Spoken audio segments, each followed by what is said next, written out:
Yeah. What up, though? What's popping? What's happening? What's going on? You back in the lab with your favorite neighbor, your man, Marq Nash. Make some noise. All right. Should be a good one. This should be an interesting one. You see the title, you see the topic, you see the thumbnail. You know what we're here for. You know what we came to do. Let me blast this link out, and we're going to get this show started, man. But in a nutshell, Joe Budden on his podcast recently did a episode where he said Tupac would end Nas, Biggie. I think at one point they brought up Jay-Z. He said end them. Whoa, end them? Got to put a case on that.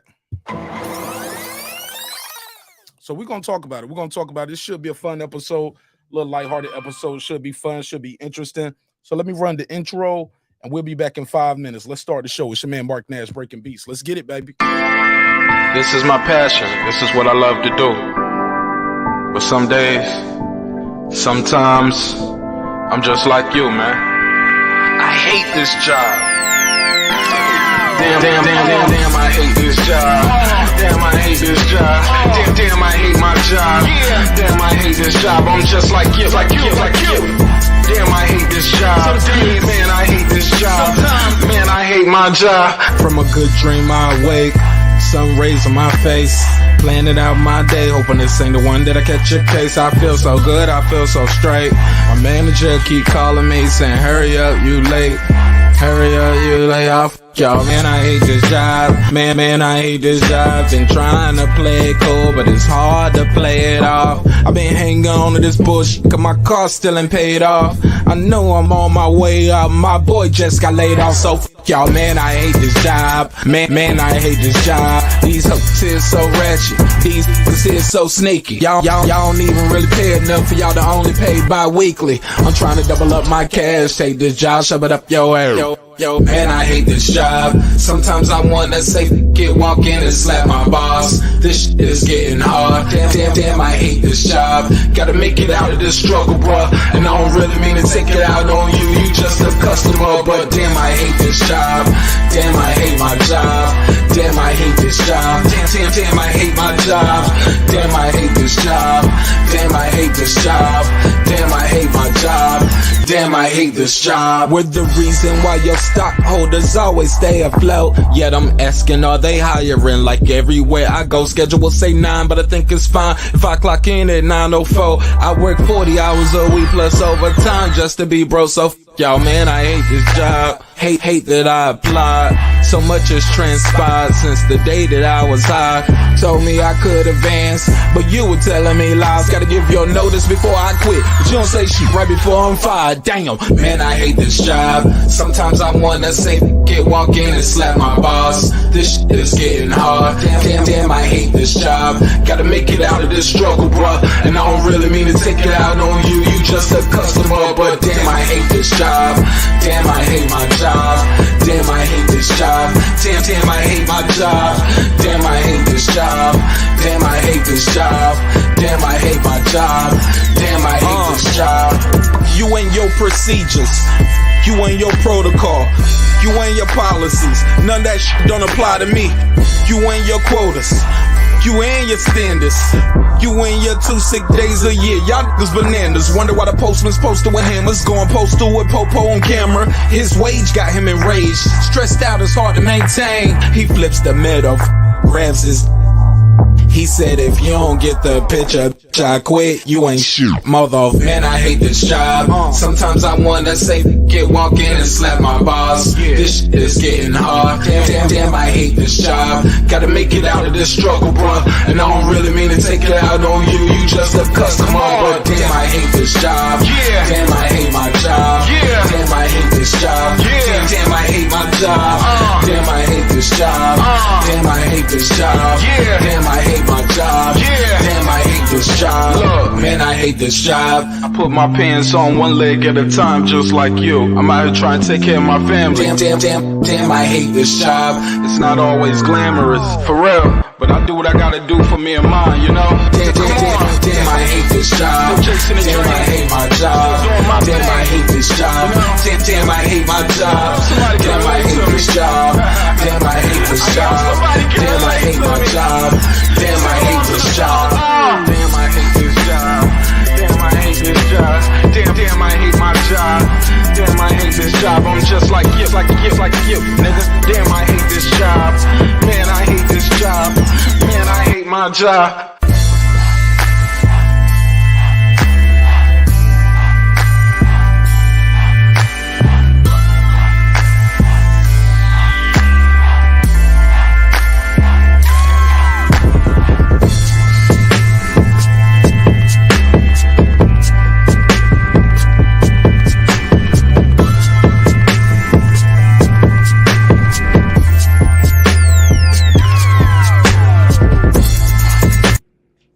The views and opinions expressed in this program are those of the speakers, commentators, experts, and or the host. They do not explicitly nor necessarily reflect nor represent the channel's policy or the views held by the channel or broadcaster. The broadcaster or its channel cannot be held accountable for all or any views expressed during the program. Basically, if I didn't say it, don't come for me. You come for the person who said it. And please don't sue me for somebody else's words. With that said, let's start the show, motherfucker. This that squad sound.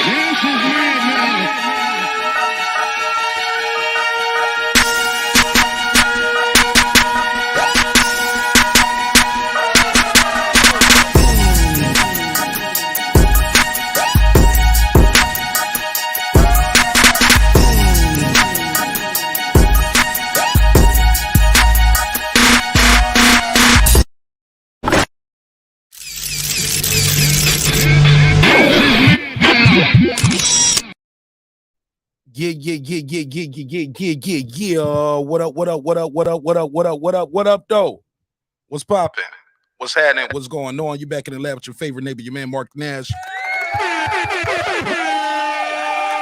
Yeah, man. This should be a good one. Interesting topic, man. Interesting topic. I'll play the audio of how we got here and why we are here on this.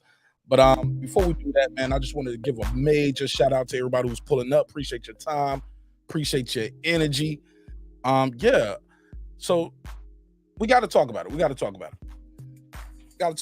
a survey in the chat, by the way. And I'm asking would Tupac beat Nas and Biggie in a Verzuz?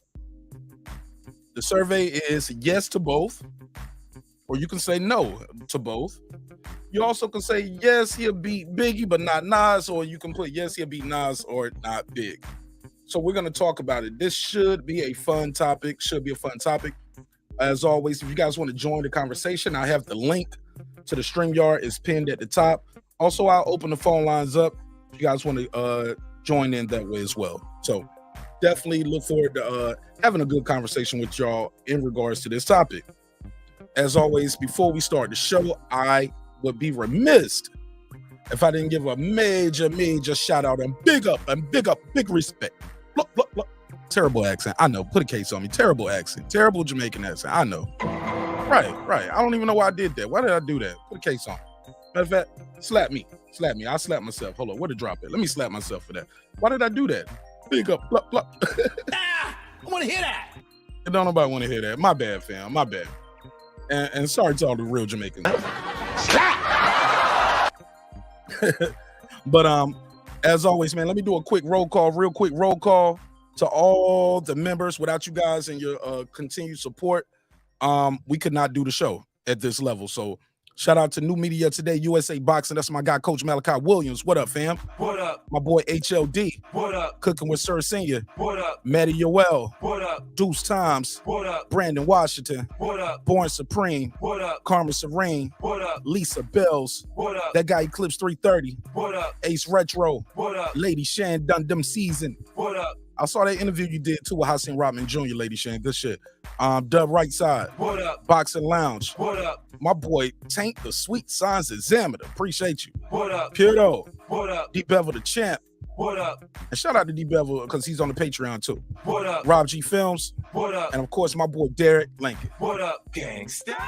All right, man. So let's just get right into it.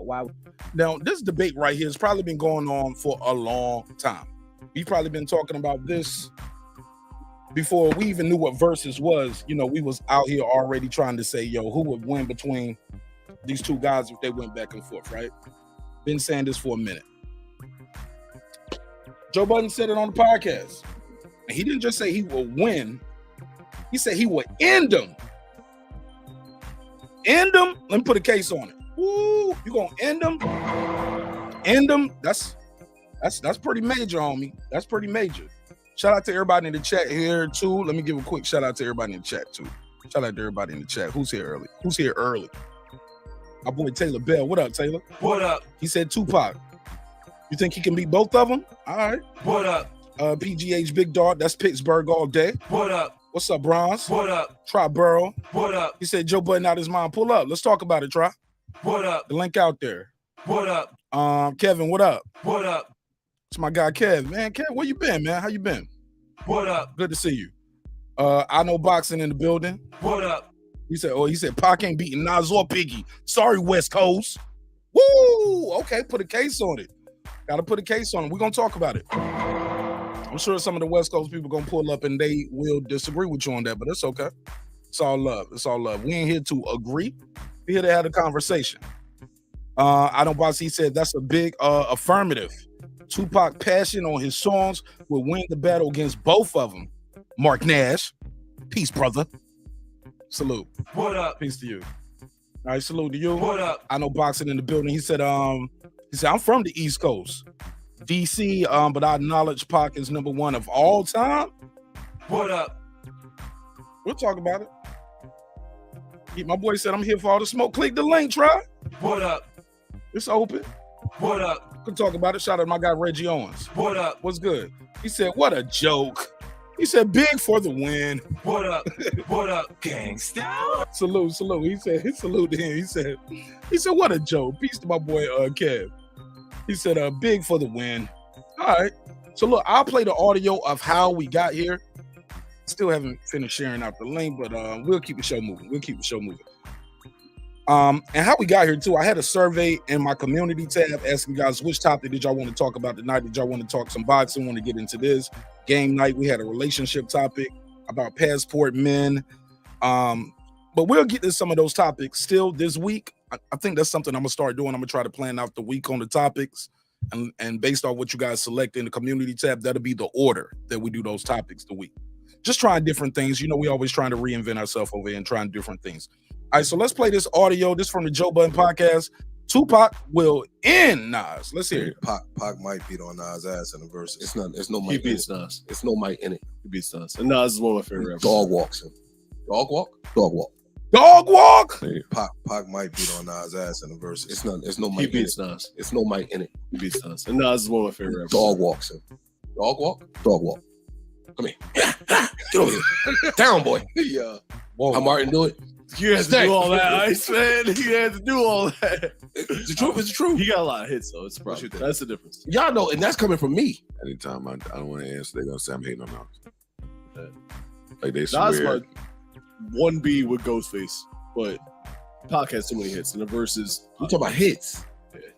The big ones. he's got 1A for me. Pac is 1A. I'm not a Pac fan. We talk about hits. He got a lot Against- of hits. Against Nas? Hold on, homie. Let me put a hold on, homie. Well, how you not a Pac fan though at all? Like I I'm not of the belief he's the greatest ever all time to ever touch a microphone. That's not me. I'm sorry. I think Tupac is phenomenal. I think he's dope. I think he can rap his ass off. I think he's super talented. Had a lot of passion, a lot of delivery. But to just make it seem like nobody can rap beside the man, and that's crazy. But also to hear the guy saying, I'm not a Pac fan. Like, come on, bro. The dude, his name is his name. All right, now the kid is talented. We got to give it a Pac. Put a case on you now. All right, let's continue. And that's coming from me. Anytime I don't want to answer, they're gonna say I'm hating on Nas. Yeah. Like they Nas swear. like 1B with Ghostface, but Pac has too many hits. And the verses, We talk about hits. The big ones. he's got 1A for me. Okay. Pac is one that. I'm not a Pac fan. We talking about hits He got a lot of Against- hits. against Nas. I know, boy. Nas ain't got 20 hits. Does Nas got 20 hits? Does he got 20 hits for a versus against a powerhouse like Pac? Let's talk about it. We're gonna talk about it. Let's continue. I'm saying his. I don't know if he want to play that album cut game. He could put Pac. I ain't gonna. Now he might be right. Now Joe might be on to something right there. Nas, Pac got some crazy album cuts, but Nas does too. Nas joints like that. I Gave You Power. Pac did Me and My Girlfriend after that though. You get what I'm saying? Put a case on it. I Gave You Power came out before Me and My Girlfriend, so we'll talk about it though. California Love is crazy. No, that was a main track. What was one of shit that In the Life We Live? Man, Pac got some crazy album cuts, man. My Ambitions as a Rider was not a single, but people know it. They know that joint. A lot. Well, see, that's where you lose me. Nah. Dog, Pac had some diverse albums, yo. You lose me on the some album shit cut. for the And I don't- girls, some shit for the niggas, some shit for the street niggas, some shit for some Pac is conscious getting niggas. this off from 4 albums. Like, yo, Nah, he got more than 4 albums. No, No, what he's I'm saying saying- is, I only need them 4. If you okay, give stop right Pac there. belt- Pac only need in the chat real quick while we doing this. Give me your top 4 Nas albums or your top 4 Pac albums. Give me what's the top 4? Because he's saying Nas would be he said Pac could beat Nas with 4 albums. Of course, one of those is the double album, All Eyes on Me. Do y'all agree or disagree? He only need 4 albums. I Get Around was a single though, Emmett. And I'm gonna go back. I'm gonna read all of these joints. I gotta see all of these. I gotta see it. I'm gonna go back and I'm gonna make sure I'm reading all of these. Let's continue with the audio. We're gonna continue with this. Let's go. And then we're gonna react. You can join the panel now, but I'm gonna open the phone line after we finish the video. It's about 2 minutes left of this. Let's get it. Them 4 albums, Gotcha. which would be 5 because Yeah, that's a double album. yeah. But yeah, Mob City. Mob This is City. the greatest hits disc 1. I love Nas. I'ma keep it a buck. all right. Now that y'all have progressed the conversation, I'm gonna say this and I'm gonna sit put my shoes on while I say it. I'm gonna say it. I am. He about Say to the say some shit. wild shit. Say the shit. I think I'm I gonna know be. what I'm it putting my shoes on because Say y'all it. are right. I think Pac would end Nas in the verses. End him. is. I also think Pac. He said end him. Now, there's one thing that's like, because when I say you ending somebody, that's like what the Lots did to Dipset, what Mario did or Marion. I mean, you barely went in a round, homie, if any. That's what I mean when I say end somebody. It's like a one-way ass whipping. It's like poking the body with a stick. It's like the crowd chanting, leave him alone, leave him alone. That's what I think when you say you ending somebody. Pac gonna do that to not? I don't think so, homie. I'm sorry. But in big in a verses. And would be Bad. a rough night for Jay. Bad. Whoa, whoa. Him and Jay. He said he would end big. So first it went from Nas, then he said he gonna end big. Respectfully, like he didn't end big when Big was alive. And he was dissing him. Made open direct diss records at the guy. He didn't end Biggie when he was alive going at him. I'm sorry, I disagree, yo. I disagree. Respect Joe Budden's pen. I respect his experience in the business. And I respect these gentlemen on this podcast for just putting your thoughts and opinions out there, because a lot of times it takes a lot of courage to put your thoughts out there, especially a statement as polarizing as this, right? But then they said it's going to be a tough night for Hove. For Hove, Jay-Z. All right, we got to talk about it. And I also think Pac But in big in a verses. and would be Bad. a rough night for Jay. Bad. It'll be him and Jay beat him, but he'll dance. Hov got too many features and he lived too long. He But would dance. Big, He said he got too many features and he lived too long. Yeah, Jay got some shit going through multiple eras, yo. I don't know. I don't think he gonna end Jay-Z, yo. We gonna talk about it. We're gonna talk about it. I don't think he's gonna end Jay-Z neither, though. My man cleaned it up at the end. He said Jay will win, but it'll be a dance. It's gonna be tough all night. All right, we'll see. Beat him, but he'll dance. Hov got too many features. He ain't lived too long. He But would dance. Big died too soon to play with Pac. I think. I just think he died too soon. I just don't think he got 20 bangers that could really go. Oh, Listen, Biggie ain't got 20 bangers. Big man, you can do a Biggie set right now. Biggie ain't got 20 bangers. Y'all agree in the chat?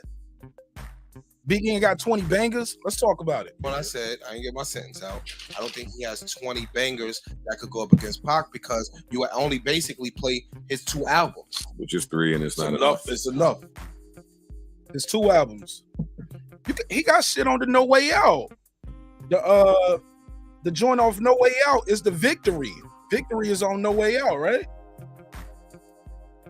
The No Way Out album, he had the Young G's. He got some joints. He got the you want to go into the chick bag, you can play his verse from Total, off the Total joint. You can play the verse off the Mary J. You can play the joint he got with 112. Yo, they was using Big to break new artists on Bad Boy. I'm sorry, man. I think he got 20 bangers outside of his album too. Like, I get it, the feature bag, but man, that joint he got with 112, that's a banger, bro. They still play that. He broke 112 with that. The joint, give me all the chicken heads from Pasadena to my. Come on, man. What y'all talking about? In the commission, you ask for permission to hit him. You don't like me, hit him while wifey is with him. Come on, bro. Like that Victory verse, fire. That Victory beat, still fire. I think Big can win a round with that. We'll talk about it. That's not enough. And features. Not and Pac. Yeah, come on, man. It's not enough. Oh my God. It's not enough from the 3. Ready to Die and Life After Death is not enough to get Pac out of here. and Pac get them same 4 albums I'm talking about. I just don't know. I won't disrespect Big like that. Rest in peace to Pac and Big. But the more I think about it, Pac getting a lot of people out of here. No Pac question. ain't no I'm easy with you on win, that. yo.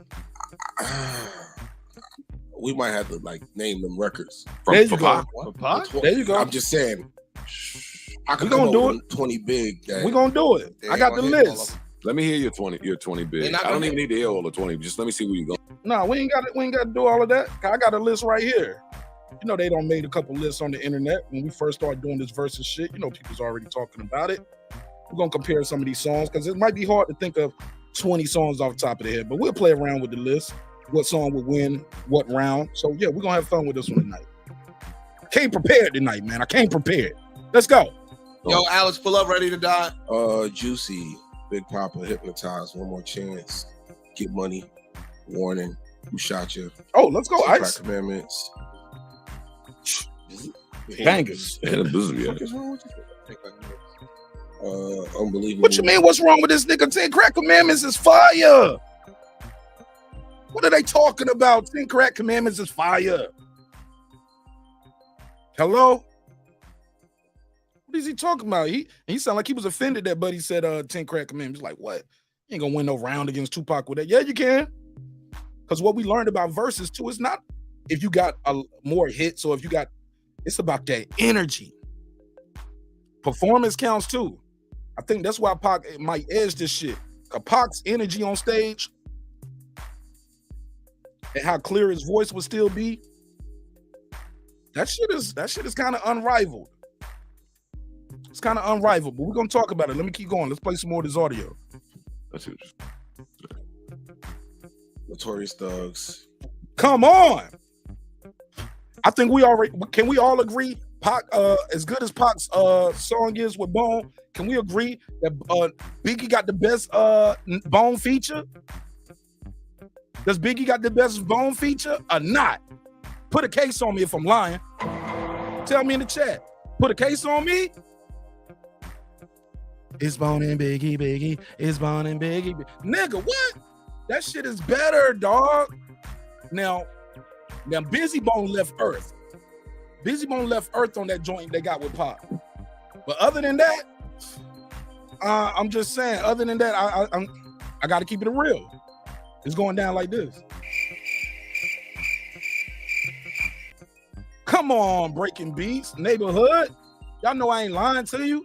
Now, I know some people get mad in the chat already. Gonna click thumbs down on the video and probably telling me, Silence. I know, and there's some of y'all out there that's probably saying, you know what, Marq Nash? I want to hear that. But we gonna talk about it. Let's continue. Nasty girl. Yeah. This is one nasty girl I wouldn't put in that Yeah. list, but no. I love Dell. You can put up there, but that's maybe banned. I don't, you know. Oh yeah. What? No, he said I love the dog. Like, yeah, maybe. Sky's the limit. Yeah. That's playing. Shit, ain't no That's business. playing. Issue out your goddamn And mind. disappointing. Not a point. Not a point. What Pac record beats it? Let me hear from you. Pop John B. Oh, that Pac John We B. get in the pod. Woo! Yeah. You got your shoes on, right? All right. Now that Pac John B, are you still down? That shit is fire. That shit is fire. I can't deny it. Yo, Pac was just, he was on another level, homie. I'm just saying, that kid was a workaholic, man. Salute to that brother. Sorry, wrong button. I put a case on Pac. My bad. There we go. That's what we're trying to do. Salute to this brother, Pac. Workaholic, workhorse in that studio. All right, we're gonna talk about it. Let me see. Play this last 10 seconds and we're gonna break this down. New Joe Budden. Hold on, what was the last thing he said? It made him walk out. Nah, we get in the pod. Yeah. You got your shoes on, right? Oh boy just walked off. What did he say that make him walk off? Hold up. What Pac record beats it? Let me hear from you. Pop John B. I'm sorry. That's why they said he walked off. Okay, so he said that Pac John B ain't fucking with I love the door. Okay. All right. Well, that's it. That's it on that. Let me move forward. I'm gonna read some of the comments in the chat. I'm gonna read a couple comments in the chat. We're gonna talk about it. Definitely gonna talk about it. Let me see what they're saying out here. Boom. All right, let me see where they at. Damn, I don't missed a lot. All right, cool. He said neighborhood. He said Tupac the greatest all ever. E40 voice. All right. Let me see. Let me change it right up. There we go. He said, I don't know. Tupac beats Nas. He said, I don't know if Tupac beats Nas, but I feel he beats Big due to the strength of Tupac's catalog compared to Biggie. It's possible. It's possible. We can put a case on it. It's a conversation. I don't think there's no right or wrong, but we damn sure can talk about it. Red said, Pac will win, but Joe is a clown for acting like Biggie and Nas are trash by saying that. I don't think he said they was trash though. I just think they said Pac's catalog is just too big and he got too many bangers, yo.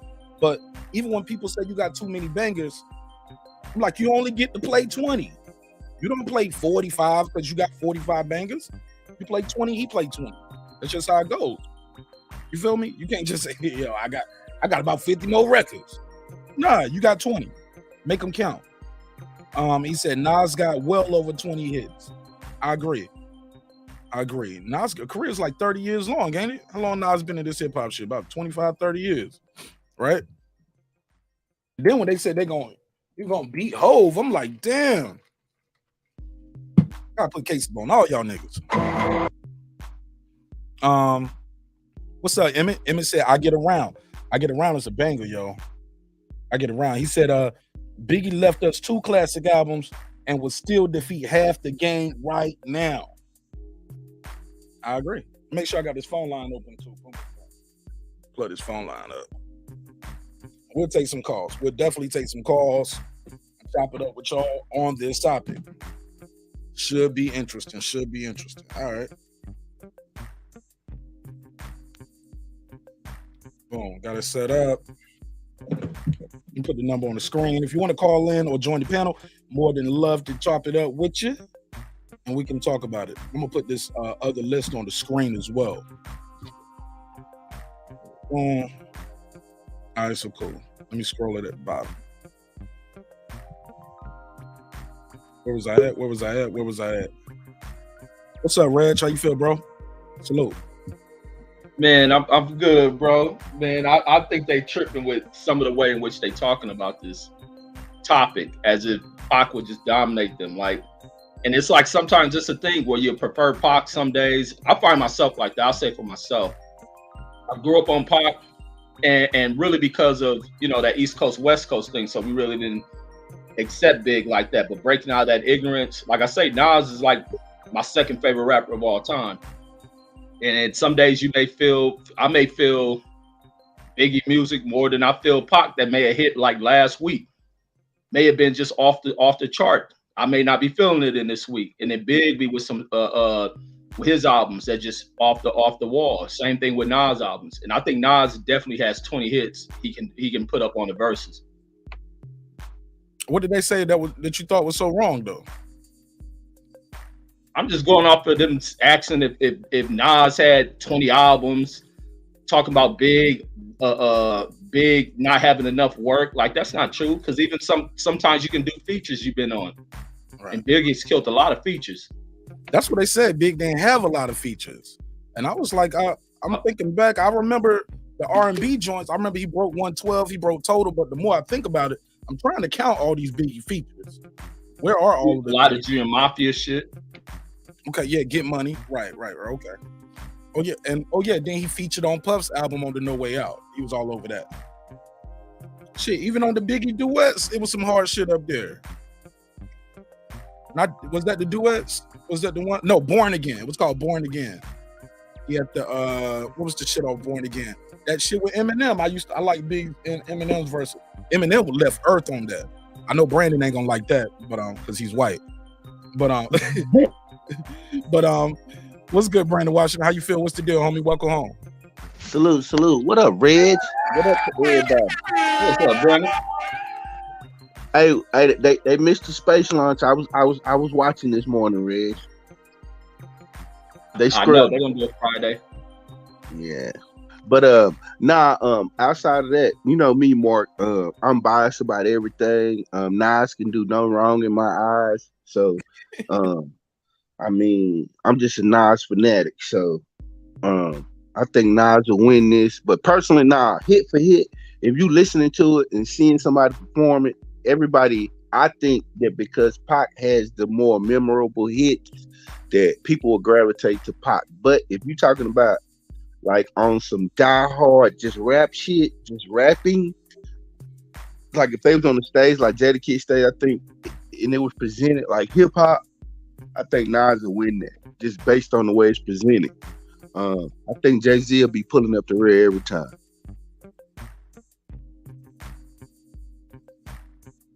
You said Jay-Z will be pulling up the rear, you said he couldn't. You don't think Jay-Z could compete with Big, Pac, or Nas in the Verzuz?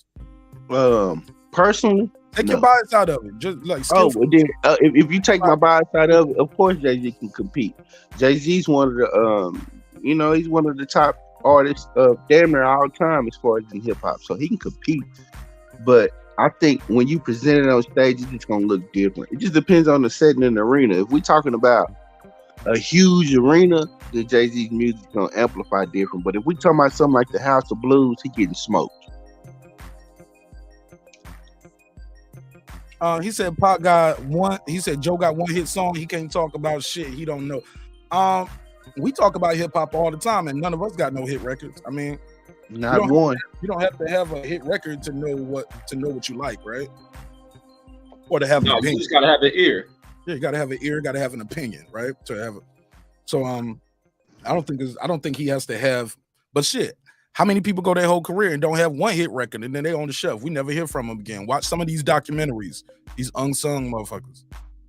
You know what I'm saying? Talking about Illuminati set me up. They killed my career. Yeah, or like Vita. Vita was talking about Ashanti was the reason why she didn't pop. Charlie Baltimore, Black Child, Cadillac. They blamed Ashanti and Irv, but shit, it is what it is, right? All right, so I got this list on the screen right here. This is how they got this list set up. California Love. On the left, what song do you see on the right side that's Biggie's that could beat California Love, if any? They got it beside going back to Cali. Oh, don't everybody speak at one time. Nothing. Ain't nothing fucking with it. Y'all still reading it? Going back to Cali hard, it just can't. I mean, man, California love is the staple, man. I mean, as soon as I got to California, that was the first thing I did. Oh yeah. But you know what? But what I like living down. I like living down in LA is better. I think living down in LA is written like a love letter to the city. R&B, yep, beautiful song. Nah, Big presented against Pac. This ain't a good matchup. Say that again. I said Big against Pac. I mean, it just ain't a good matchup. I think Big don't have the catalog, the longevity. This only 2 albums worth for Big. This is what, 4 for Pac, 5 for Pac. Yeah, this is 4 albums. You gotta keep your head up. Yeah, this 4 albums worth of material. Big only got 2, man. This ain't fair. This 4 to 5 albums worth of material. But I don't think the number of albums matter. I think the level matters. Because that first Big album is full of damn hits. He can run and live off of that shit alone. That Big album, the first Big album is a recycle of Tupac's Me Against the World. Regardless, still classical as fuck with bangers that still will compete. Will matter of fact, not even compete, will outdo anything lyrically that's put out. Like the storytelling, everything is massive. That's why it's a timeless album. Like everything on there is classic. I don't think it's like Me Against the World. Me Against the World it's very introspective at times. That first Big album, Ready to Die, is like some gutter shit. It had songs like Suicidal Thoughts, Warning, Give Me the Loot. It was no thought provoking, like, well, I ain't gonna say thought provoking, but because I mean to say more introspective and reflective type joints up there. I don't hear that, Brandon. You said Me Against the World is dark. Me Against the World is dark as hell. Tupac is really in a dark space on there, and it just sounds like, to me, if you listen to Ready to Die, it just sounds like Me Against the World, like Pac say, New York ties. To me, nah, he ain't got nothing up there like So Many Tears. There's nothing on that sounds like So Many Tears on there. There's nothing on this album that sounds like Dear Mama. Nothing. Juicy is supposed to be one of them verses. Is supposed to be like an ode to Big's mama.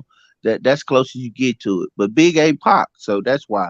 But I just think this list is crazy. Whoever put this list together did a good job. Nah, I don't know. They left some joints off though. They left off the features. They left off Victory. Where's Victory at up here?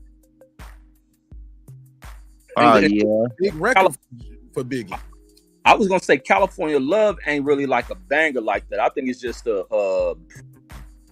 it's like playing homage to like California, the acceptance of California, his heritage and love for California. No, even living down in LA, Reggie. California knows how to party. That shit is a banger. Hell, fucking everybody to the wild west. Reg, that's a banger for everybody but y'all. With that rock, a banger, Reg. You talking about that? And the like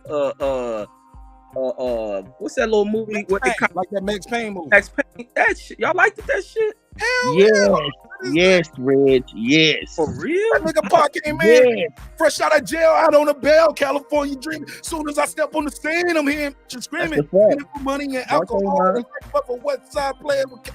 Bro, he went crazy on this shit. Cause it's 2 versions. I like that other version, but that other one get more play. That Max Payne shit you was talking about, that shit was whack as fuck to me. Oh no. With the shake it, baby. Yeah, with Roger Troutman on the end of it. Nah, Reg. Nah. California. No, son. Oh my God, that shit was so hard. Yo, Reggie, you from Cali? Y'all won't fucking with that, or was it just you? It was probably just me. I didn't like, especially that one with the Max Payne video, the one where they got that beat. I didn't like that shit. My boy said, Lord knows, one of my favorite joints off of Me Against the World. Jashawn said it's not a banger. California Love is not a banger. Man, that shit is a banger. Didn't Drake perform that shit at the Super Bowl? Of course, it's a staple. I think that's just more crossover than anything.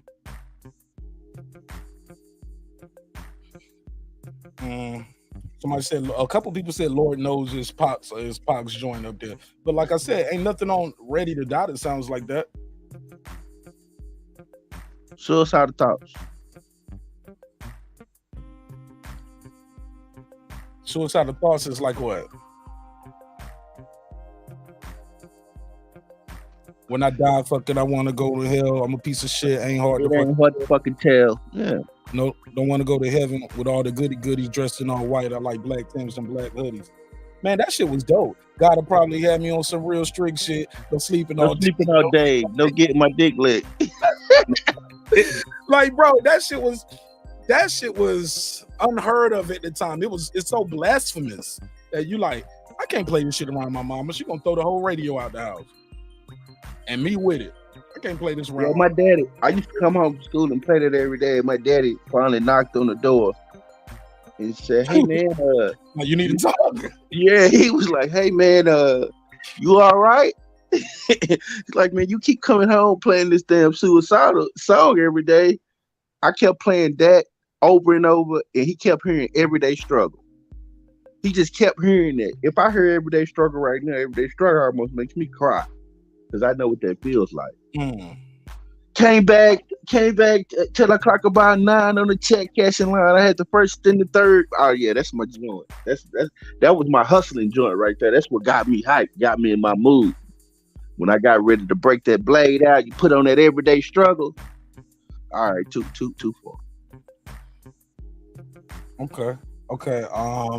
My boy Try said nobody likes Tupacalypse. Did y'all fuck with Tupacalypse now? That was gangster. Tupac, remember Dan Quayle? Remember, oh boy, he killed all them people listening to Tupac Soldier Story. Remember Dan Quayle came out, it was like, that. Huh? I don't remember that. Yeah, the vice president came out and denounced Tupac music. He said this music is Tupacless now. He was like, our children don't need to be listening to this. And a dude had killed 2 people listening to Tupac. All I want to be was a soldier. Yeah, that was a big controversy. I see what y'all saying in the chat. I see a lot of people in the chat saying Big L already rapped with him and embodied both of them when he rapped with him. Respectfully, of course. Poor choice of words. He had the better verse. God bless the dead, by the way. God bless the dead. Biggs, more money, more problems. What about it though? Y'all just typing songs in there. I don't even know what y'all mean. I don't have the context to it. He said Pac can't hang with no Nas and Big. What y'all think of that, my boy Drury Jones? Think the music was so high caliber then that I didn't even know that they was competing with each other on records, but they was competing with each other. So when I'm in the vehicle and I want my son to hear something, I'm gonna play some Pac. I'm gonna play some Keep Your Head Up. I could play Nas. I got a whole play. I play Nas. I know I can. My son, that song I can. My daughter can recite those lyrics because I played it when she was little. Those type of song impactful. Keep Your Head Up. Brenda's Got a Baby. Songs that uplift our people. Those are songs I gravitate to, and those are songs that Pac is just he transcends, man. His music transcends. Go ahead, Rez. Jump in here. Yeah, no. See, these are two. All 3 of them are prolific artists, and I can't. That's why I don't like that Joe made a statement like that. Even that Tupac's Now album that you're talking about, let me start with that, was a hard thug ass album. And I think visually it scared a lot with white Americans, and especially with a lot of that early 90s style and sound of music, and especially Pac pushing a lot of revolutionary shit. And imagine how Pac threw these dudes off coming out from that digital underground shit.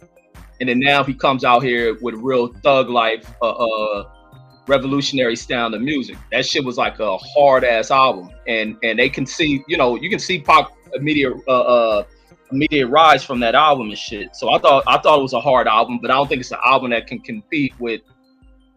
It ain't an album. It's a hard album, but it's hard when you're dealing with this level artists. Like they say with boxing, there's levels to this shit. So he'll have to come with something from Me Against the World and forward to even compete with a Nas and Big. I think Nas from Illmatic on it is a prolific dude. Like his albums to me, Nas albums to me are hard. And like Brendan said, it's shit that you can listen to from where it's family oriented music. Your kids can listen to it. Nas is a thought-provoking type dude. You may not be able to listen to Uchi Wally, but most of Nas shit you can listen to, and it's hard. He ain't have to be on that Pac shit. You can't play around your grandmama, man. What's that? Some of that Pac shit I couldn't play around Merle. No, and that's what I'm saying. That's the separation between with Nas and the Pac and Big is that Nas had music you can play around them. You can play in the events. You ain't gotta have censored type albums, and I think Nas is mindful of that, and still to be able to be just dope and his ability to just speak without being too what is that? Too whatever the word is, where you have a certain language that ain't cool to play around our audience. Like Nas, vulgar, too vulgar. Yeah, and vulgar language. Graphic imagery and that shit too. Yeah. What do you think? What do you say to the people say Pac, like my boy Try from Brooklyn all day? He said Pac ain't as lyrically gifted as no Nas or Biggie. That's bullshit. Yeah, that's bullshit. And that's why we have Pac in these discussions, because they the top dudes out here.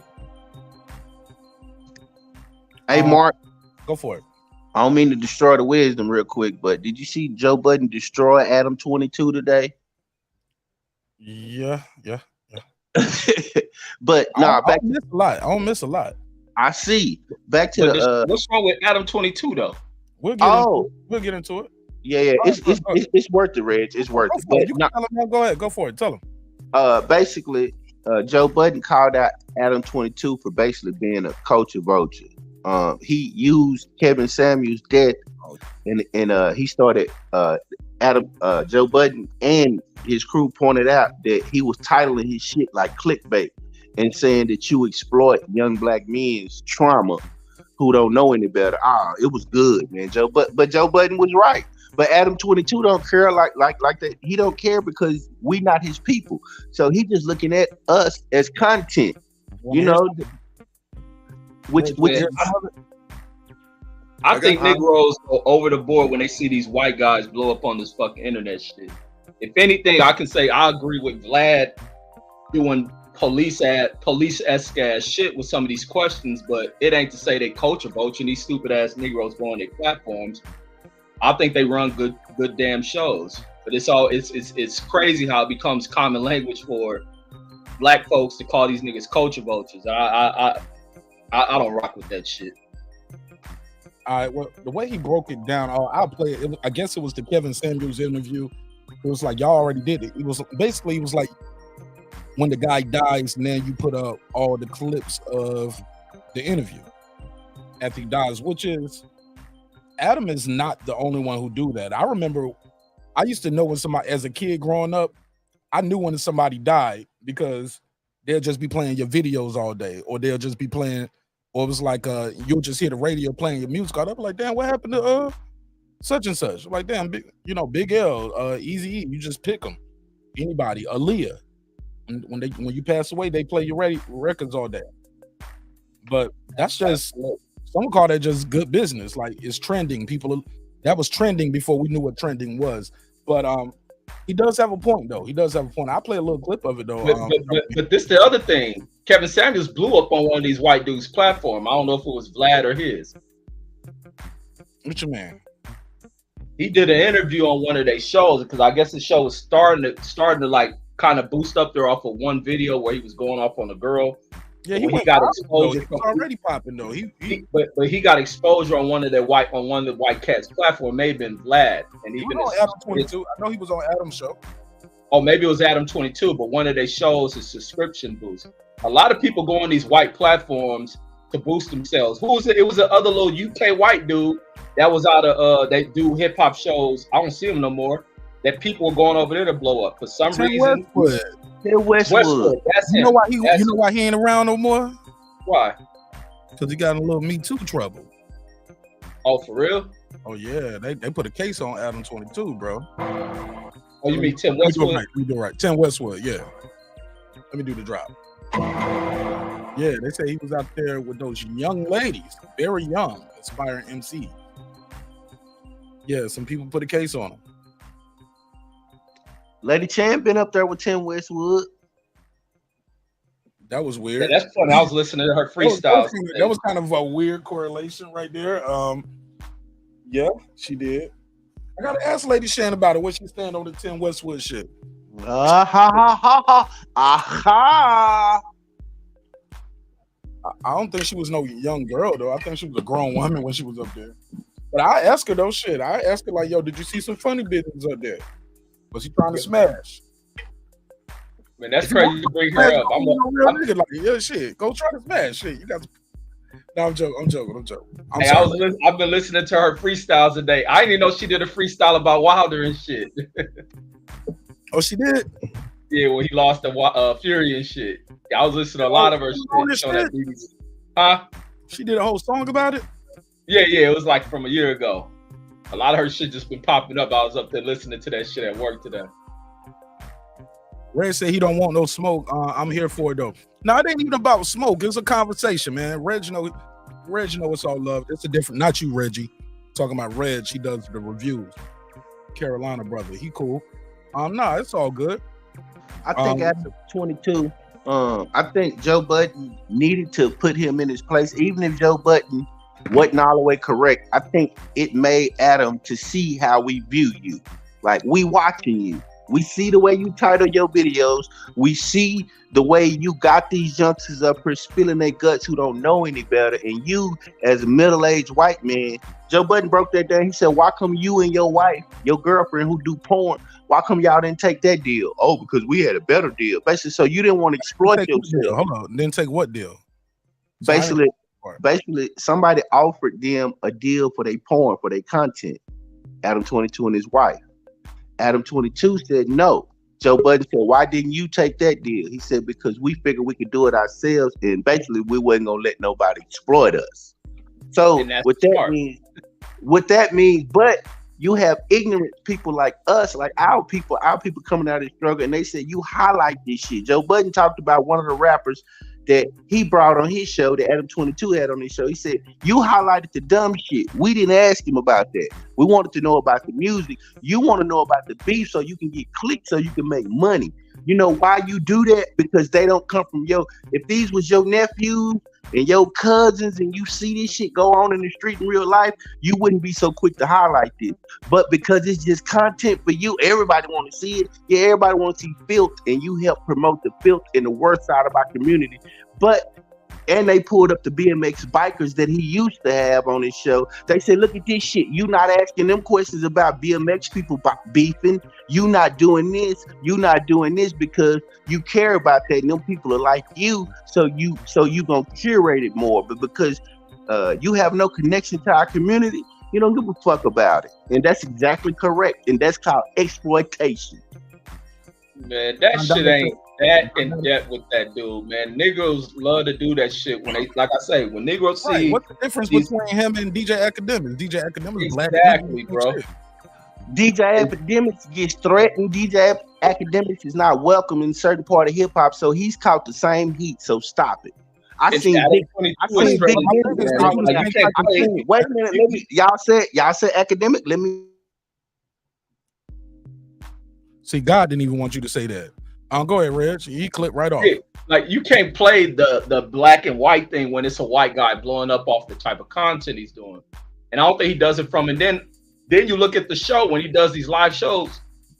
Then everybody on that show is black. It just so happens that the drama-filled shit is what's associated with this era of hip hop. And it's just so happened that these dudes feel more comfortable going on this white show to do these interviews and speak on the type of activity they're involved in. I don't think that dude's coming from why?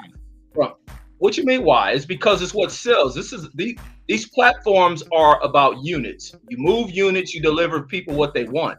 You can't get on here and do shit that I do, read books and talk about the moon and shit. That ain't shit that move units. If you're on here, why come DJ? Why come academic? No, y'all play too much on the emotions of playing race about everything. I don't think that's the aspect of him doing that shit because he's white. There's black niggas on here who do worse shit on these platforms that drive up beef and street level issues on here. And is that some exploitation? No. But there's niggas profiting off of it with the drama created. The DP that fucking that Crip Mac got, that wasn't from the white person channel. That started from a black motherfuckers pulling that shit up to have that shit happen. A lot of this crazy shit you see on here. You said that what? That what? Where he got DP in his neighborhood over some shit that happened a long time ago when he lived in Texas. I remember that. Yeah. Yeah, it's like that's what audiences are driven towards. That's what people are going to do, and I don't think he does it in a salacious way. I think he just pushes the stories that people want to see, and that's the way it is, bro. Reg, he admitted that he does it. Hold on, real quick. Somebody said Marq Nash versus Lady Shan. I love Lady Shan, respectfully. I love Megazar, respectfully. Oh yeah, I went there.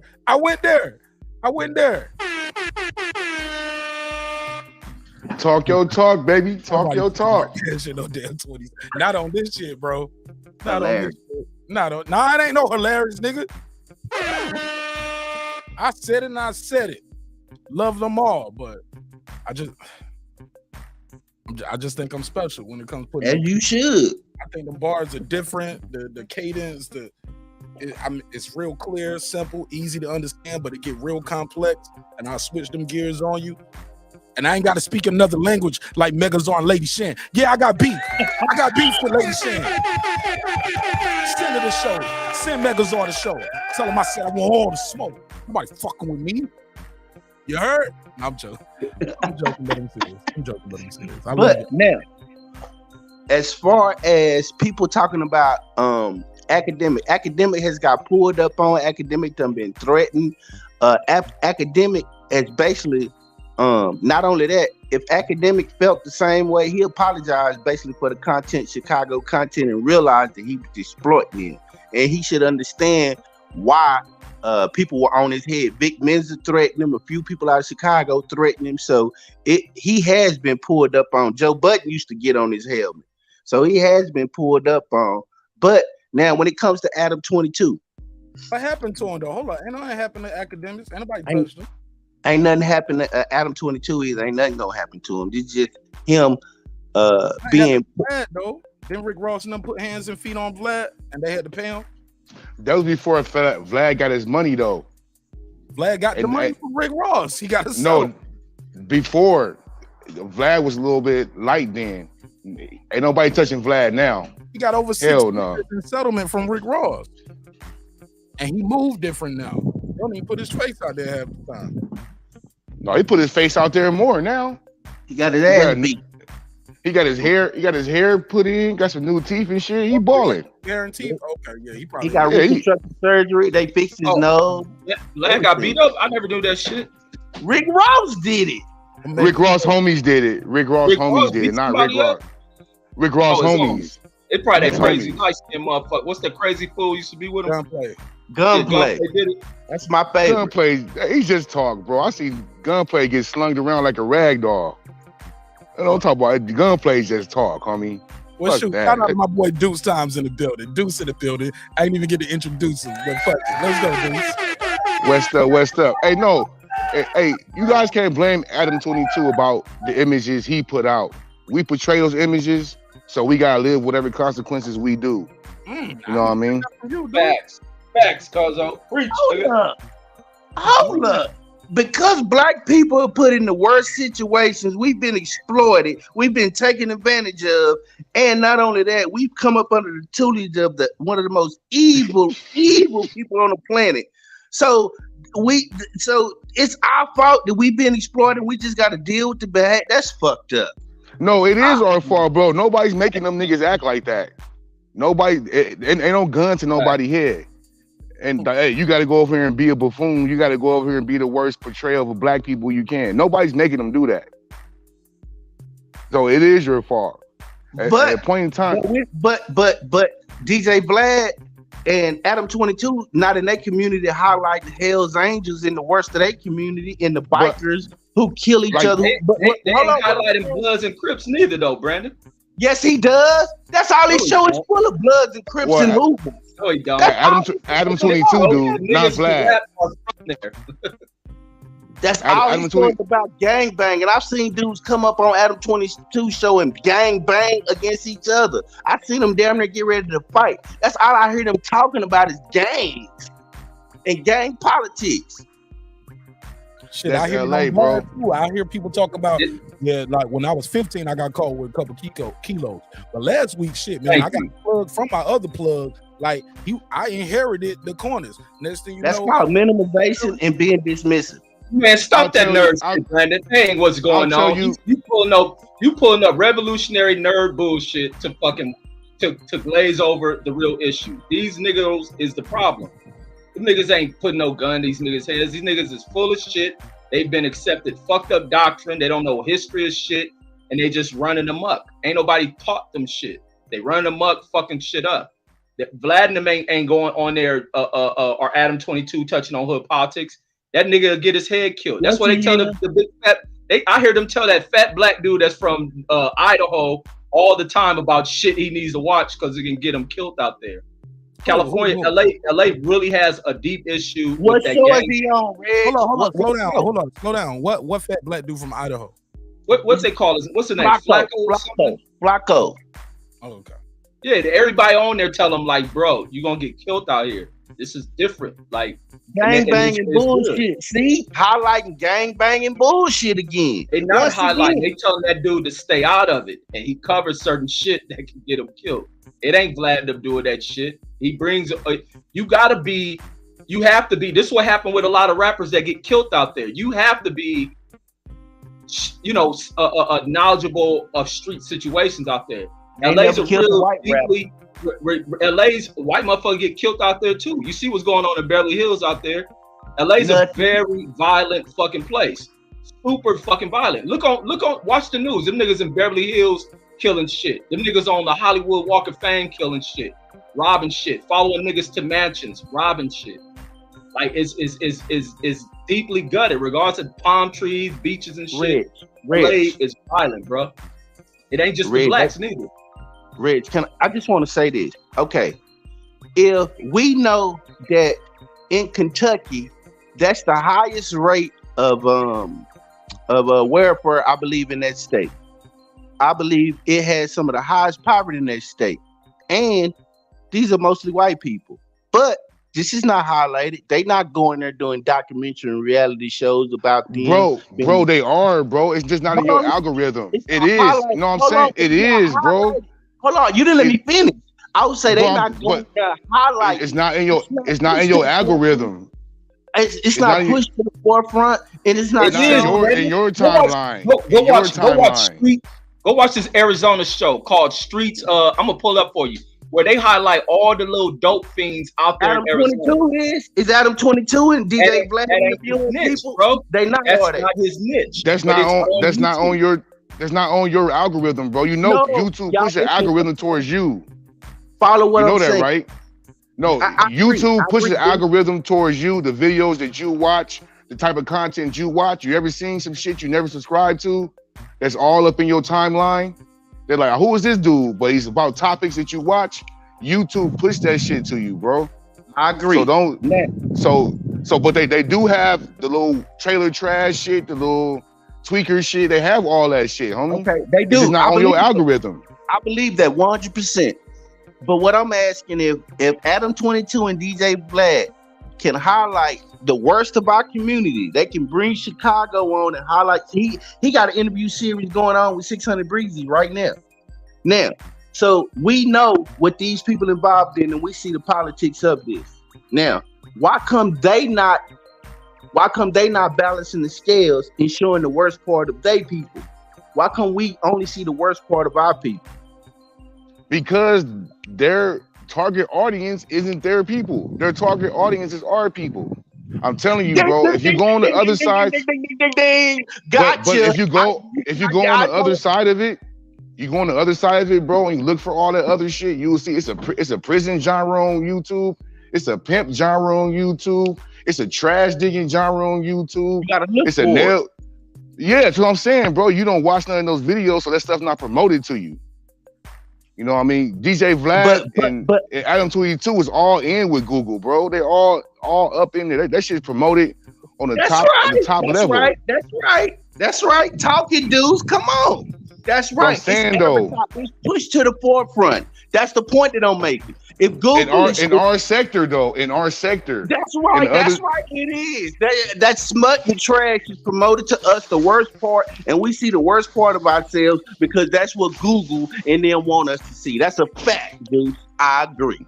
But also, bro, in the other sector of YouTube, they're pushing the other side to them too. They pushing that homeless shit. They pushing that trucker shit. They pushing that flea market buying shit. They pushing that shit to them, bro, but that shit not in your algorithm. They probably know you don't want to see no white faces on TV, so. But Brandon pulls the heartstring of wanting everything to be racist, and that's why black folks keep fucking up because he's powerful white folks. You go on this channel called fucking Tales from the Streets, and you will see nothing but white folks fucked up, living homeless on blues and reds, whatever the fuck that is. I know it's some drugs, and you will see that. These are nothing but white folks on there. You'll go in there and fucking look at what's that motherfucker who got another show, Soft White Underbelly, and you'll see nothing but the most illest shit of white people, incest family, fucking pedophiles. I'm glad in Adam 22. I want to see them like no, that. Brandon, you caught up on fucking dumb shit. You fucking terrified of white folks. This ain't they niche. They niche is fucking hip hop, bro. Like, y'all push this, you know, it's my birthday. The sky is falling. Y'all cry wolf about the wrong shit. It's my birthday. No, I ain't shit with white folks, man. Y'all niggas make black people look weak as fuck. That shit ain't racism all the fucking time because some white dude fucking getting major numbers off of that shit.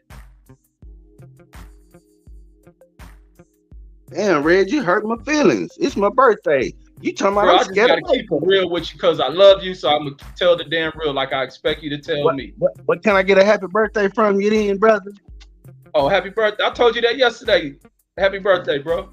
Yeah, but as far as here's the thing, Adam 22 had to admit that he titles things and sensationalizes because he knows it's gonna get clicked, which in turn means that he's gonna make more money.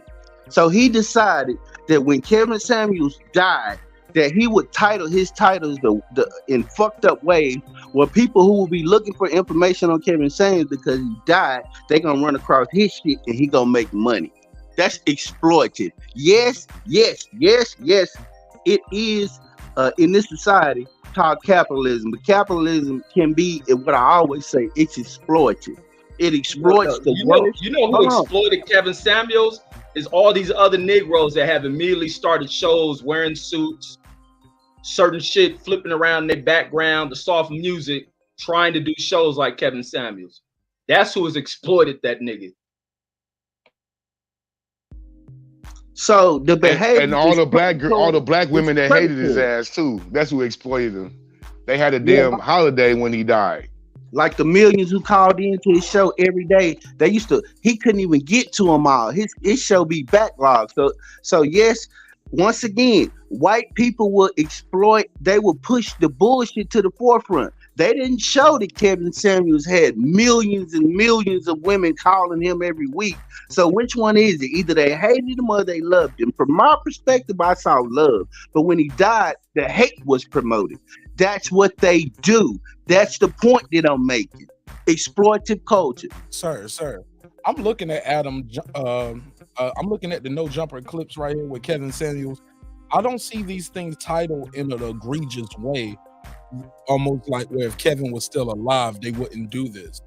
Like he said, hey, look, we hadn't made a clips channel yet, but we had the interview, and basically they used this to start their clip channel. He's the business owner. Of course they did. Let me finish. He's a business owner. He owns that intellectual property. Why are you in business? To stay in money. What's the first rule in business? Stay in business. Okay? So I'm seeing it right here. Kevin Samuels on incels and discrimination against men. Kevin Samuels on women preferring hustlers to working men. Kevin Samuels on interracial relationships. These titles aren't egregious or distasteful, or it's like Kevin Samuels on bringing an escort to a work event. Like these things aren't egregious where he's like, Kevin Samuels was a cokehead. Here's the episode. Like they're not saying nothing. I just don't see what are they doing wrong other than resurfacing and repackaging their product. Nike sell you old Jordans all the time. Like the NBA, I don't want to buy a Nike. You're missing a point. You're missing a point. Don't like we don't have to make it specific. See the broad view. Creating your clips on it. See, creating another channel with your clips on it. That's called vertical integration. That's you doing something that other people are already doing with your product. You can do it yourself. So you do that within your company. It's vertical integration. Everybody knows that. We just don't know that's the term for it. Like I'm not paying somebody else to do it. I'm not letting other people do it. I'm gonna do this shit myself and I'm gonna resell it. The NBA are using old jerseys now. This guy came to your show. He did an interview. Some would call it giving the people what they want because people are looking for his content. His name is trending everywhere. That shit was on CNN, bro, when he died. You get what I'm saying? She was on CNN. You got an interview with him. It's wrong for him to do that because God forbid. Fake news. I did an interview. I did with somebody. It ain't fake news. You looking for Kevin Samuels? You looking for clips? I got, or you want to hear the man? You want to hear stuff? I got an interview with him. He didn't do a whole bunch of interviews, bro. You know what I'm saying? If he rock with you, he rock with you. But especially once he took off, and some will argue, shit, Adam, like I think like Reggie said, Adam 22 helped him as well. Because that's a whole different audience from what he does. So when you talk about Adam 22 only do a certain type of content, Kevin Samuels ain't the type of content he do. Kevin Samuels wasn't up there talking about killing, shooting, selling drugs. Adam 22 gave him this platform and did that type of content. But you know what? Kevin Samuels said went viral. He was on World Star. He was everywhere. Everybody was talking about him. So, was that a checkmate? I mean, I ain't checkmate. Hell no. First of all, that's a checkmate. I'm here for the checkmate. I'm gonna start checkmate shit. I can't believe y'all. Back to the regular scheduled program. I like the checkmate though, Mark. If it was one, holla checkmate, bro. I mean, I ain't gotta say it. Like the people know. But like, you didn't though. But you didn't playback. Because you didn't let me finish. I just think we having a conversation. Man, right, Reggie? That nigga always say word. Nigga always say he at work, man. That's his one. I'm just at work. Well, I'm in the bed with my wife. Like, nigga, you in the bed with your wife like this all night? Like, come on, man. Well, I'm here. Like, yeah, man, Reggie. I always say the people in the chat want to be in the chat. It's safe for them. They get time to think of their thoughts and Google their words and yeah. They don't want to end up like what just happened to Brandon right there. No, we finna put everything Mark said in context. Let's put it in context. Now, when it comes to giving the people what they want in the clips, Adam 22 did not have a clips channel. He didn't have it. So basically, and that content was already up. What he did was he saw opportunity to exploit a popular black man who was trending all over the internet and all over the world. So he wanted to monetize that, which is what they do. That's what we all do. Monetize channel. Wrong. Hold on, let me finish. It's wrong and it's nasty, and we have been told to accept that because it's capitalism. If you can make a dime.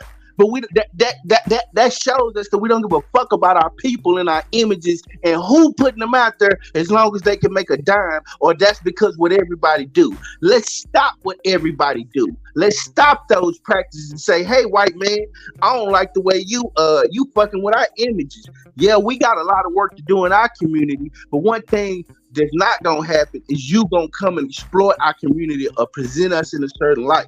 Because you know who don't let us do that? The people with the smile hats don't let us do that.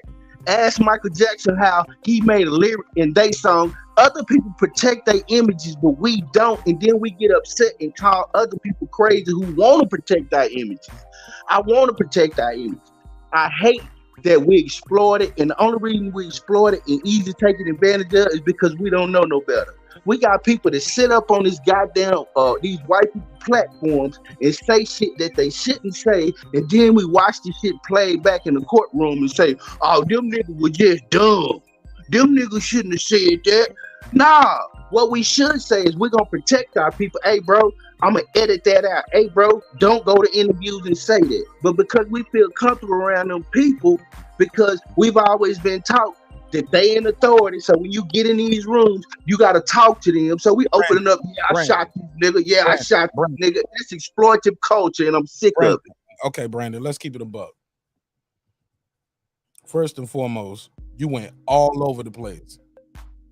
And you went somewhere totally different. But let's be clear. And I think Tupac's mother, Afeni Shakur, said it best. When you're in the entertainment business, you're gonna be exploited. But you should be compensated for your exploitation.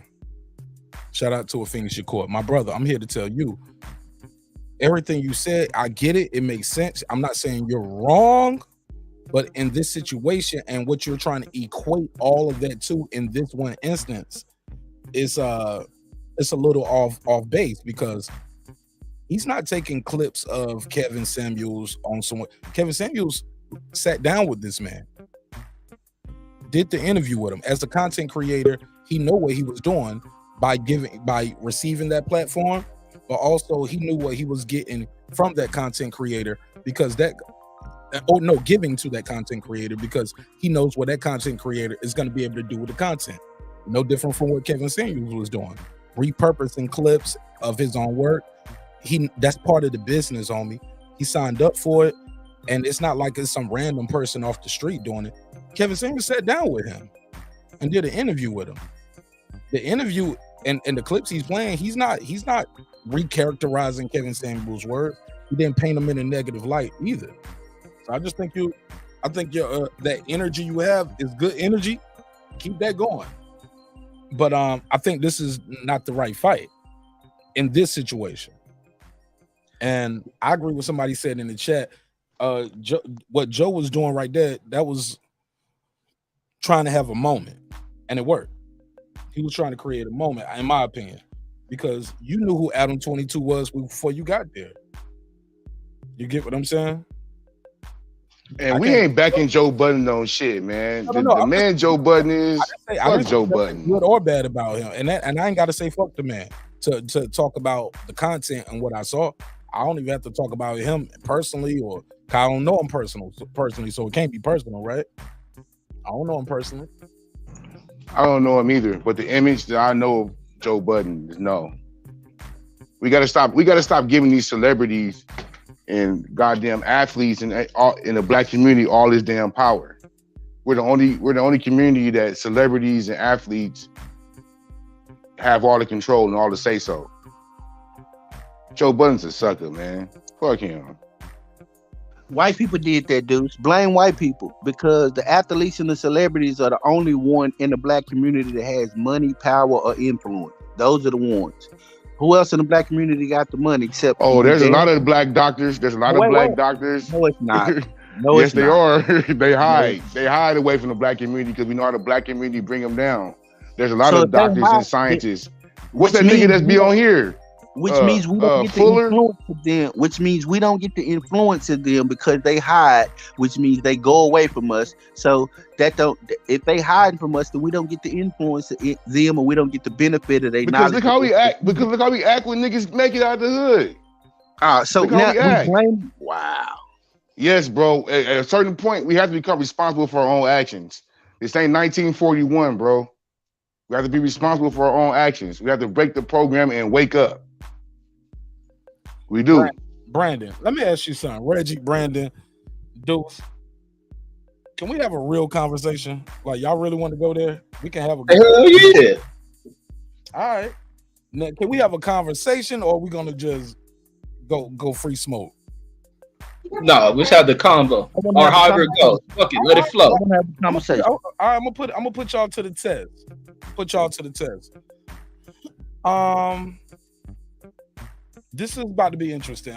Coming to the stage, you might know him. I know him. Y'all seen him around. But happy birthday, Brandon Watch. Let me do that real quick. Happy birthday! Happy birthday to my boy Brandon Watch. But this gonna be a little interesting. The show just went somewhere else with it, but let's have an episode of I don't even know what we're gonna call this game, but I'll introduce him to the stage. Ladies and gentlemen, coming to the stage is my boy, my brother, my fellow superior black, chaotic truth. Make some noise in the neighborhood, goddamn. What's up, man?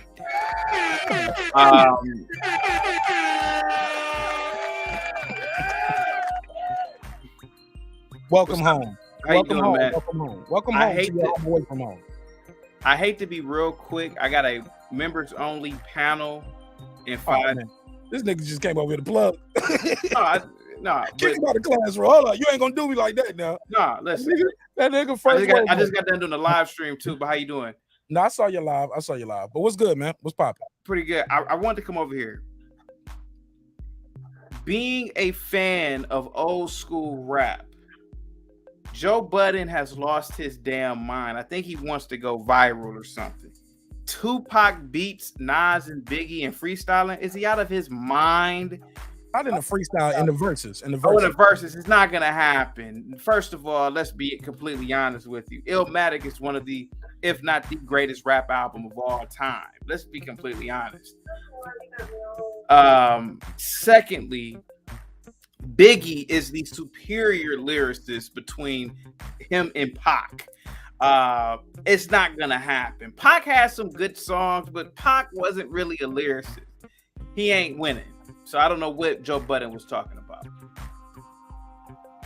This nigga came on here to gaslight some shit. What the fuck? Hell nah. This nigga know he listened to Barry Manilow. You know what Pac look like? I do. And salute What to Pac you. look like? You look like You know what Michael. talking about. He came in talking about freestyling. Like nobody. Do you know what? And I'm glad. That's what I'm saying. He mixed the, Hey, he bust mixed a the real freestyle, stuff. chaotic truth. Bust a freestyle. Bust a freestyle. Let's hear some bars. Let's hear. This nigga I gonna don't sound like really from know. rapper to rapper. I don't really He know thought rap. about it. He got a verse. He got a I don't verse. really know rap, man. I He don't got a verse. really He got a know verse. rap. He wrote Man. somewhere. He just know that shit ain't gonna fly. It ain't Spit hard that to spit that tell. Shakespeare shit. It ain't hard to tell. I Okay. excel, then prevail. Mm. The mic is. What did he say? The mic is kind. Contact where I attract and clientele. clientele. Absolutely, guys. I'm out of here. I gotta do a live stream. Peace, man. Yeah, Peace. absolutely. Peace. All right. Yeah. He Don't came- get I'm glad he exploited, came Mark. with that. See, a black man that came and exploited you. I caught what that was too. Like, wow, I thought we was about to have the conversation. That nigga came over here to do a commercial. I got to put a case on Chaotic Truth. He came here to exploit you, That's bro. a checkmate for Brandon. That's a checkmate on Brandon. A black man exploiting. He just pulled up to exploit me and my audience. That nigga We didn't easy, know. we easy to exploit. We low hanging fruit. It's easy to exploit you, Reg. You easy. You conditioned to be exploited. I ain't never been exploited. So what you talking about? Reg, we've all been exploited. When people exploit your fear, I seen you telling the story when you was walking to church and they pulled water guns on you. They exploited you, bro. That wasn't exploiting me, nigga. That was some shit. That ain't exploited. Those are some black motherfuckers. I'm that messing did with that. y'all. No, I'm messing with y'all. That ain't no exploit. That's some niggas playing like they gonna kill a nigga. That ain't no exploitation. And they wasn't from the clan. They wasn't no clan members. They exploited your fear, bro. All right, we out of here, Reggie. We're just trying to clean up on aisle 3. That's all it is. Yeah, Nah. Brandon think them damn white folks can fly through the air and shit. They can. We was about to watch the damn spaceship go today. Oh my God, Brandon. Man, y'all better recognize I'm gonna tell you something. This is what I know. When you recognize how great and awesome they are, you can deal with them. When you don't recognize how great and awesome they are, then you cannot underestimate your enemy. That's the art of war. Come on, y'all. Okay.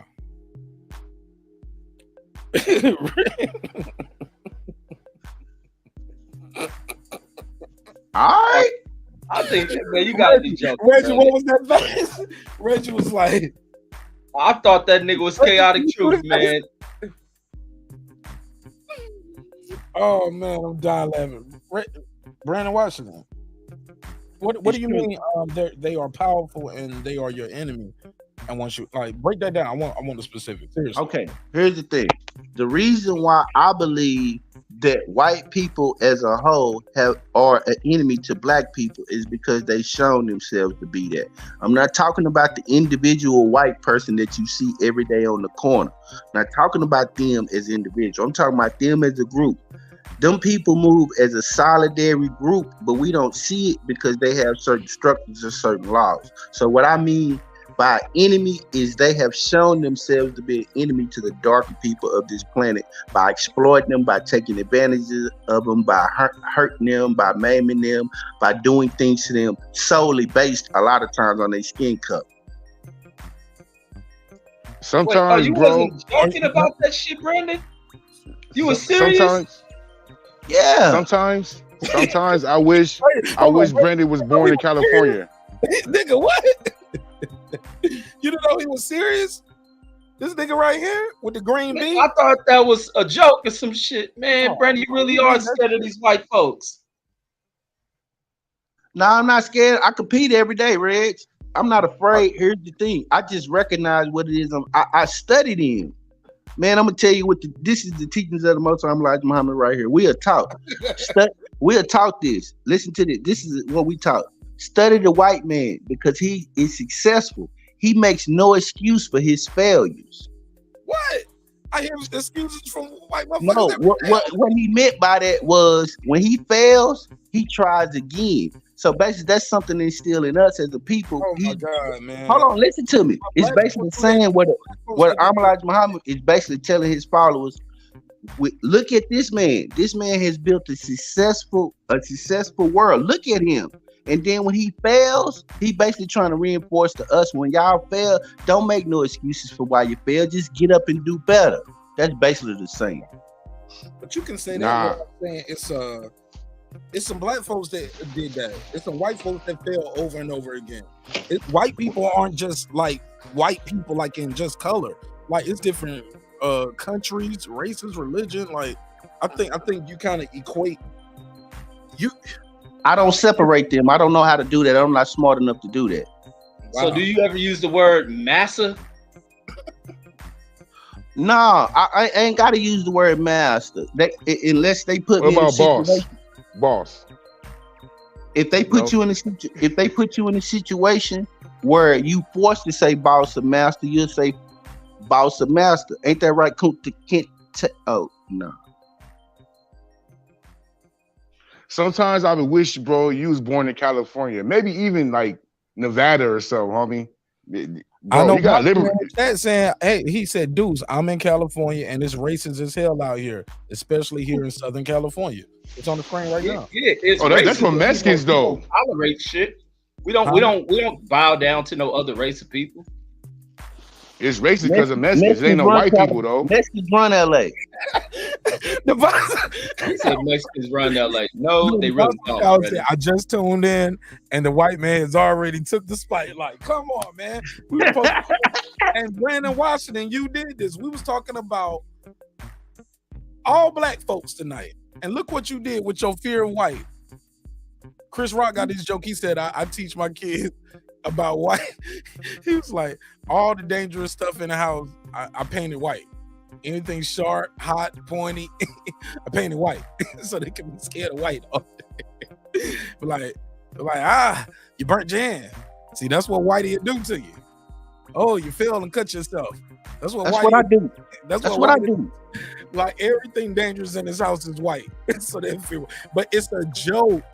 But I get the metaphor. But bro, Mark, when me and my son watching movies, sonified sometimes. Like when we watching movies, right. I explain to my son the dynamics.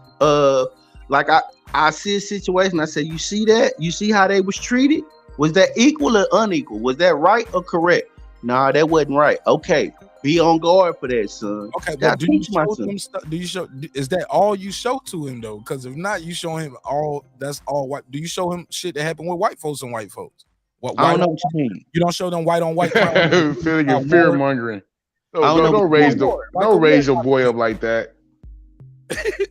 Nah, I ain't gonna tell him how to raise his boy, but I Here's will the thing, Deuce. with him though. Deuce, what you gonna see is being a parent is people gonna critique the way you raise your son or your children, and you gonna be like, you gonna be like, I'm gonna raise them the way that I think that they could be successful in life. That's what you do. So I think, of course. So I think what helps my son, or what I think will help my son, if he got a father like me that can point out certain things that he may not be able to see that'll help him be more successful to maneuver in life. So he don't go to school. He don't go to school in my area. He goes to school in North Dallas. He goes to STEM school. His school don't have sports, so he is around these people every day that I talk about, and he knows how to carry and conduct himself. And also, some of them he calls his friends, which is fine. They can be his friends, but as long as it's put in the proper perspective. Plus, I know he's just 12, so I don't. They can't come to the house though, huh? He's like, y'all can't keep that white man out my yard. I mean, here's the thing. When you walk in my house is gonna have a picture of Minister Farrakhan, Elijah Muhammad. It's gonna have Muhammad Ali. It's gonna have books, black culture. So when a white person walk in my house, hopefully they feel real comfortable with themselves, because they gonna want to ask a lot of questions when they see how my home is decorated. Do you offer them a bean pie when they come in? Actually, I ain't never had a white person come in my house to do nothing but some work. You make them. So you the master. Flip it around on their ass. Huh? That's right. Leroy. He said they come in, they my servants. Do you do them like Idi Amin and tell them to bow down? Boy and everything, Reggie. Like he take all his power back. I'm gonna treat these white folks like take your shoes off at the door and bow for the next 6 hours, huh? Everybody bow down, cross the line, and I'll give you the instructions on what I want done. Yeah, you stand right here, you don't move. And most of the time they can't even come in. I just leave them at the threshold. Here's the thing: when you cross my threshold, you gotta take your shoes off, and there's a certain energy. So everybody don't cross my threshold. So I kind of leave the evils outside. Then I'm coming to your house with some stinking ass feet and all this stuff. So what happens if it's a black dude to come? Like, it's cool then, it's solid. What you mean? What if they black or Latino?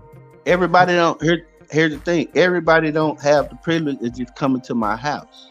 My house is my sanctuary. So that's why I do the work. You be like, nah. They gotta send me somebody else. No. If you pull up to do the work, business is business. We're gonna do the work. But outside of that, there's nothing else. A lot of times, people come in my house, they start asking about the pictures, the books, that kind of thing. Yeah, but Brandon, but that's not like worshiping like false idols though, like worshiping men, right? The goal is to seek God, not the I put these things up here to scare white people away or scare. Or it's for me. It's for me. Okay. It's for me. It's like walking in a man that represents the Aryan Brotherhood. He gonna have certain things in his home, not equating it, but he gonna have certain things in his home. You just did that though. You just equated it. Well, then cool. I'll do it. I do it. What's done is done. Yeah, nobody was gonna say that. If that's what he represent, he put that in his house, and I represent certain things, so I put it in my house. And that's the same. Nah, most of them do that shit in secrecy and shit. They got like little back rooms.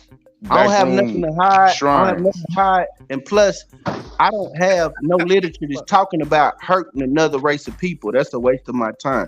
I don't have no literature talking about killing white people, or I'm not on secret message boards. I don't have a hood over my head. Now saying it. Actively out here talking about hurting white people. That's a waste of my time. Okay. Fair enough. So back to the Biggie conversation, bro. Do Biggie even got 20 songs that can match up with Tupac? Hell I can't yeah. get 20. I can't get 20 out of it, bro. Them first 2 albums. Man, you got West Coast bias, cuzzo. What do you thought about his first album?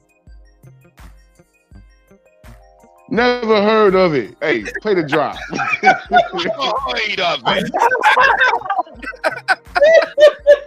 This nigga crazy, man. No, that nigga joking, yo. I know he clouded. That shit funny as hell, but I know he joking. He not. That nigga ain't joking. Hey, I heard like 3 songs off the first album. The first album. The second album was cool. It was hella like doctored up.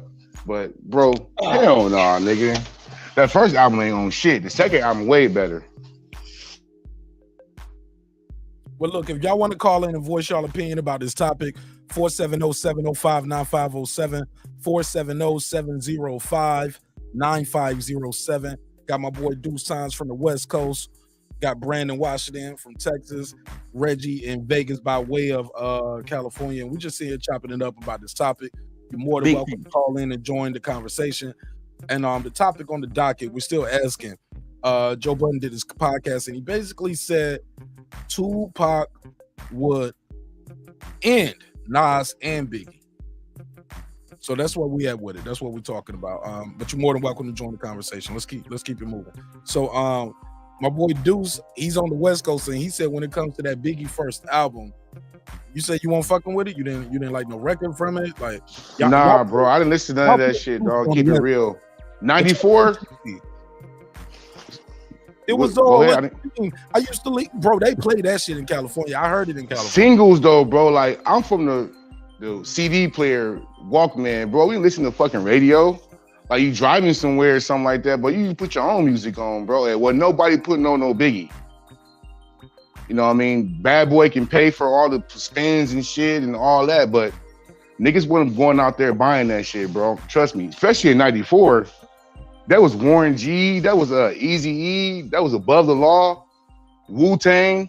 Niggas weren't fucking with that shit like that, homie. Brandon, I just want you to know that shit was classic. I'm chopping that up, by the way. By the way, yeah. That whole little shit about to be a clip by itself. That whole run. Yeah. I gotta do it. Boston Scholar, can you timestamp that for me, bro? Please, Boston Scholar, when the video drop. I got into Nas. I don't know if I told how I got in the East Coast. Everybody from the South, especially from Texas, this in Southwest, we bumped West Coast heavy. That's what we had before we had a scene. Like before we had, because we kind of always had Ghetto Boys and Scarface here and there, and UGK a little bit. So we was West Coast heads. So how I got on the Nas is I was at the spot one day, and little old dude came through, to make a purchase, and he didn't have what he's supposed to have, but he had these CDs, a bunch of East Coast CDs. So I was like, all right, because I was already listening to Big. I was like, all right, you're a little short, but we can work with the CDs. Mm-hmm. So he had Nas, I Am in there. I didn't like Nas because of Pop. I heard I Rule the World. I liked If I Rule the World, but I was too young really to get into it. So I put that I Am in. When I finished listening to I Am, Nas was my favorite lyricist from then on. Just from how he put together his music, then I was able to really go back and get into his music. That's when I understood that he was the best. Like when I started listening to songs like Black Girl Lost and when Nas started teaching me who Ivan Van Sertima was, and he started telling me about the brief history of Christopher Columbus and stuff like that, I was blown away because I started buying those books and studying. So I was into, and then especially with the Nigga album, when Nas started making music about revolutionaries and stuff like that, that's my kind of music. So that's what sparked my interest in a lot of different authors because of Nas. I thought this was about Biggie though. Nas has a better range of shit than Biggie do. I don't know if you entry to the show, but Pac had some diverse albums. But they were saying that he would end them. He would end both of them.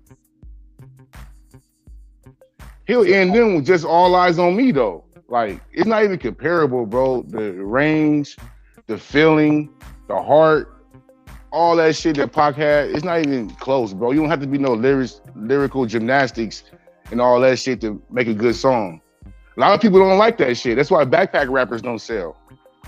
So to talk about how great a nigga can flip metaphors and how many syllables he can run, that's whatever. But you want to hear a song, you know what I mean? You want to hear a song, something make you feel yourself, and you go to Pac for that. 25 years later.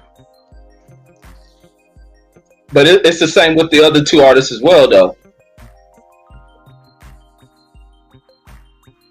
In some places though, but like that's just a regional bias with Big. You know what I mean? Big didn't become that big of a star until after he died. Pac was already at the apex of his position before he died. Big became bigger after he died. Biggie had high production. Biggie had high production videos, man. And he was telling me, but Puff took Biggie to another stratosphere, bro. And it was hard to even market a dude with Biggie looks. Puffy was able to accomplish that. And people they stole that from the nigga in Mississippi. They stole that swag from the nigga in Mississippi. That nigga never became Puff. If he was that, put a case on him, bro. Maybe he should have. Well, maybe he should have signed with Puff. Big, yo, stop it, dudes. I'm putting a case on you, homie. I saw that joint. You was pushing that propaganda. That shit ain't gonna make it, homie. Soon as you see this dude with that dingy wife beater on it, and it's dingy in a black and white picture. Like, come on, dude, stop that. Bro, he stole his whole flavor, homie. I don't know why you can't get that. He stole his flavor. He picked it up. Never heard of it. Suge Knight gave Snoop Dogg his flavor, his pimp style and all that shit. Bro. All right. Because you play Duck Goose in a conversation. Oh, this gonna be a fire show tonight. This gonna be fire. Running around this shit and like catch me with the conversation, nigga. Like, dude, you gotta watch dudes because he'll spin you, yo. He'll flip you. No, I'm equating the whole situation. It all circles back around. Shit from Suge, man. Snoop still got a swap meet type style, man. Bro, that whole pimp laid back shit. That wasn't Snoop shit, bro. Suge told him to grow his hair out. Snoop Dogg was like a little party rapper wearing a high top fade. Nigga still wore dress shoes and shit and hard toe shoes and trying to be a clown and shit. He was broke then too. Like he was just bro. Exactly. From there on. That be a clown. that shit costs more than what the khakis and all that shit and all that other shit costs. Khakis and Pendleton and shit. Should gave them niggas that gangster image. Dr. Dre, what? My boy Red said Dub C gave Snoop his flavor too. Not DOC. Snoop ain't never had a dope fucking style to how he dressed and shit. He was just player made about shit. But he dressed Sloss and Swap Me dish like Daz and Corrupt. Yeah, that's a perfect example. I thought it was an insult at first, but I get what you're saying. That shit basic as hell half the time. Yeah, it's basic. Yeah, like, you know what I mean? That wasn't their style, bro. Like one of the homies still, like that nigga still on the block. He just put a $40 outfit. Mm-hmm. It's all good. Yeah, that was Suge style. That's how niggas dress like that. Them niggas used to dress in like overalls and all kind of shit like that, man. Like them niggas didn't have that gangster style. Hold up. That's how we dressed down here in the 90s, man. No. That was a country thing. We dressed. You ain't never seen the Willie D videos, and we dressed like that with overall. Clips in the chat. Yeah, talking to you, dude. Yeah. Y'all keep your eye on that chat, cause my boy Clips talking to you. He said Biggie wasn't marketing. It was marketing fashion of Chubb Rock and Heavy D, not some nigga in Mississippi. Yeah. Of it.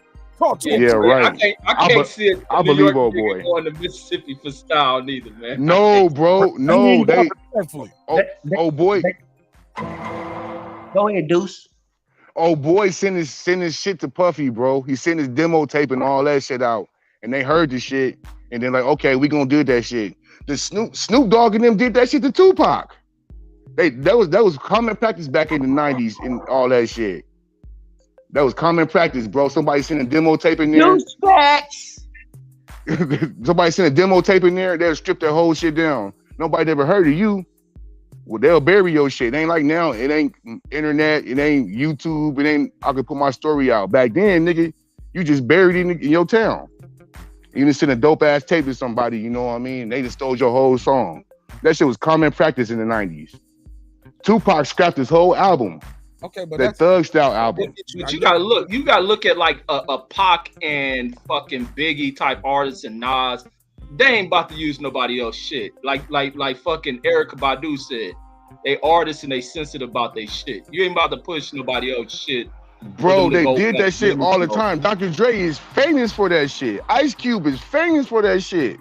They're not lyricists. Ice Cube is Robert. Dr. Dre ain't. That was standard operating procedures, bro. I get it. I get what Deuce is saying. Like sometimes you do know some cases of somebody jack your record, or you'll have people in the studio, like the Ice Cube situation. It was like, yo, we had him in the studio, let him hear our record, and he went back and made a record just like it. You know what I'm saying? Or very close to it.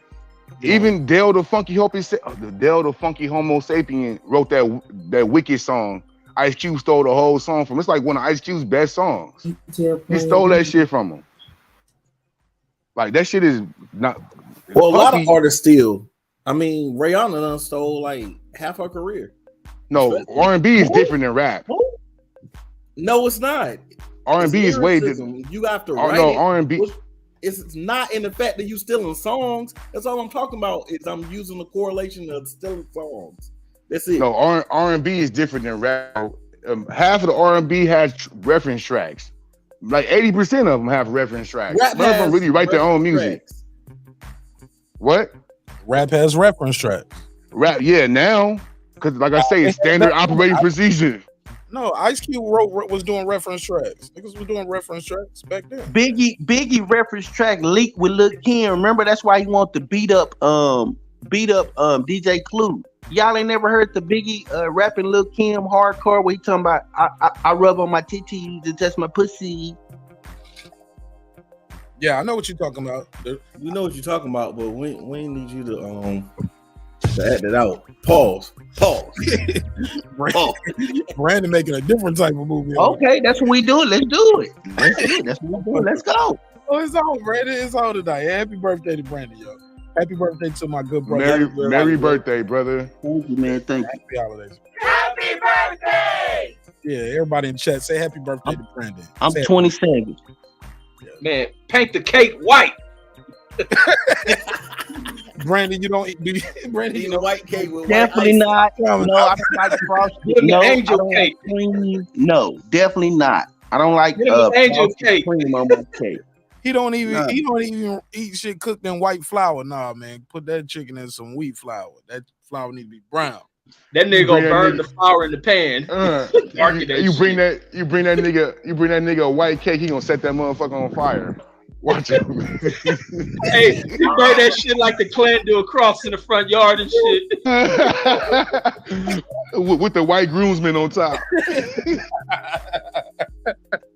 White groomsman, I'm a male. He go first. You start from the top down. Hey, look, he line up the whole temple, man. Bring them, march them to the front yard, stick the cake on the stake, and like that. All right, Mark, I'm chill. No.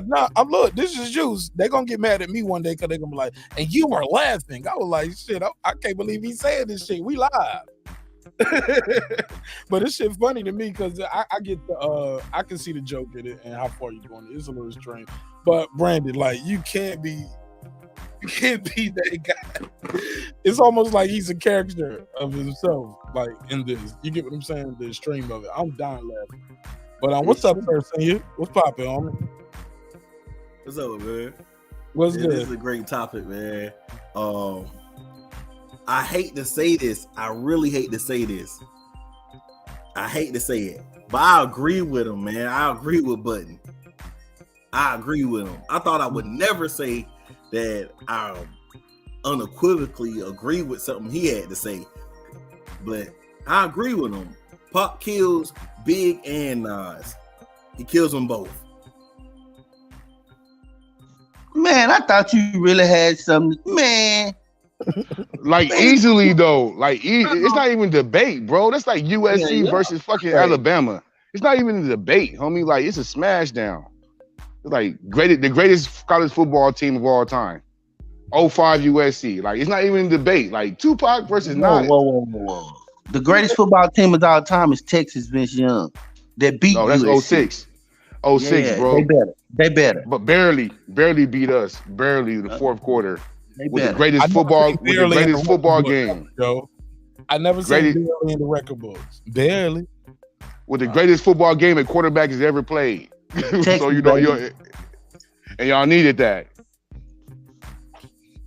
So yeah. You gotta put a case on that. I mean hell yeah. So I gotta Vince Young. You gotta put a case on Vince Young played the best game a quarterback has ever played in like we throw like 400. It's like the system of the team. Like Brandon picked that 1 year versus Alabama just as Alabama home. Man, nobody respect that Alabama shit, bro. No, that performance by Vince Young will probably never be duplicated in football history. Ever in life, bro. He throw a 400, run for 100. Like, come on, bro. Like, that's some Madden shit right there. That shit back to back. That nigga was magnificent to the motherfucker. Yeah, man. He had a will to win, bro. But he was also like just levels above his competition too. You know what I'm saying? Like his size, his frame, and his ability at that age. And he just had a will to win too, though. He was a motherfucking monster. But I get you. Let's get back to it. Yeah, I think the reason I think Nas holds his own because Nas was selling millions of records when they both was alive and out. So he was right there competing. It wasn't like he's some scrub on the corner. He had on Pac numbers. Nobody was doing Pac was doing Eminem. Pac was doing Will Smith numbers before Will Smith. Snoop Dogg was doing Pac numbers. But no, Pac was only doing that shit at Death Row. He wasn't doing numbers like that. Snoop Dogg was the biggest rapper then. Yeah. He only got it with Death Row. Like he was known as shit. Pac was known. You knew who he was, but he wasn't moving units like that. No. Pac moved some fucking units, bro. With what? That All Eyes. Wait, no. Me Against the World was starting to do shit, but it didn't have a good push. What label was that with? It didn't get a good push. Interscope. In jail. Knowing what we know now, we can always say all of those shits. Knowing what we know now, could have been bigger. Knowing how things move now, but let's keep it a buck, yo. Back then, bro, you bought the whole album for certain songs, homie. Pac did units off of that. Yeah, Pac, all Pac singles pushed his album. Single to sell the album, bro. Like that Brenda's Got a Baby album did units, homie. Big numbers, man. Now, I think that might only crack the mill back then. It didn't do big numbers. They didn't do. I think it might have barely went platinum. That first album, platinum is big, bro. Platinum was big back then. That's because R&B was now. No, that's because R&B was still fucking with hip hop, commercial sales and shit. Facts. Puppy killed hip hop. I mean, Puppy killed R&B.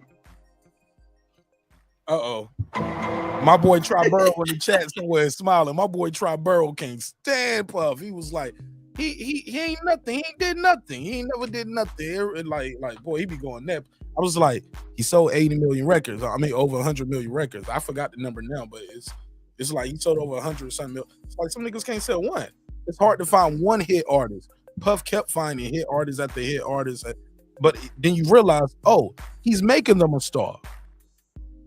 He's promoting them to a star. Come on, man. Why it ain't working for those other labels who got bigger budgets than he had? Because they're not connected like Puff Daddy was. I mean, in the bootleg. Give respect to Puff. He had the 5 best rappers of all time. Dylan, and Dylan. I'm serious though. Look, the dude is a monster, homie. For real though. He's connected though, bro. He's connected. Before he was connected, he was always connected, bro. That's how he got his deal. Bro, he wasn't born into this shit. Clive Davis gave him his deal, bro. He been connected. How you get it? You know, Puff worked his way up, bro. He wasn't born like on into the music business. A lot of these motherfuckers now born into the music business because the game been going so long. I know somebody right now who had a deal with what they was about to be on with Lil Dicky. Russell, like he's like a third generation now. You get what I'm saying? Or second generation. Like, come on, some of these motherfuckers be rich. They born rich, man. Some people are. And in the day we in now, they get deals off of who they know and all of that. But no, the dude was consistent, bro. He was consistent. Yeah, consistently in them back rooms making deals. Regardless, when that nigga, when Jodeci, I remember the day. You remember when Jodeci hit? When Jodeci hit, I still remember the day I heard that shit on the radio. I do too, Red. Bro, he had a real bro. This how vivid this shit was when Jodeci, the sound was just so fucking different to everything. It was my, Terrell in there. We in Lawrence, in my neighbor, 2 houses up. They had a boat in their yard. We playing on the boat, and that shit came from their house, and they banging that shit, and that motherfucking beat just dropped and just hit you, and then you heard these niggas singing. But he didn't make the beat though. He didn't make the beat. But listen, when they put the video behind that shit, this is where music videos played a part in the propelling that shit. I remember that day when that shit hit, and it was just like it was over. It was just like that nigga knows how to discover talent. That nigga done his shit. He been around that. He worked his way through that shit, but he's put together some great groups. That Jodeci shit changed the fucking game. This nigga said Puffy put together Jodeci. Hell no, bro. Nah, man. Before that, he pushed that. Yeah, bro. That Mary J shit. Like he just knew how to. Got an eye for talent, bro. He got an ear for.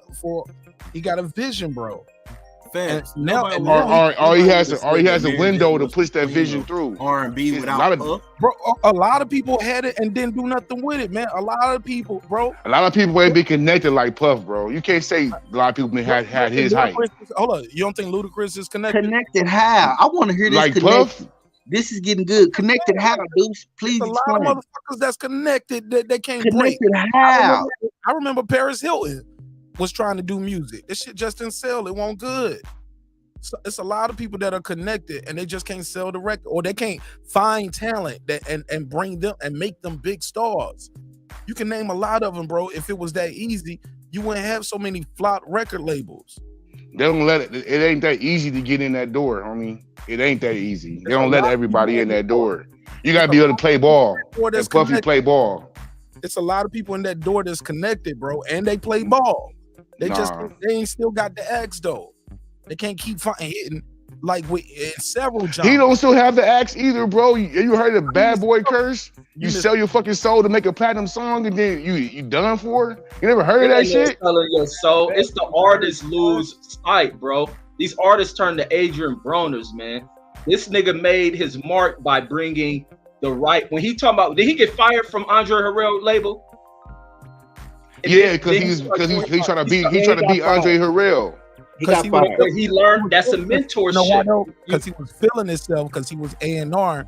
He was interning A&R and putting motherfuckers on. Like he knew he was the brain behind this shit. He was feeling himself with the Mary J and the Jodeci shit.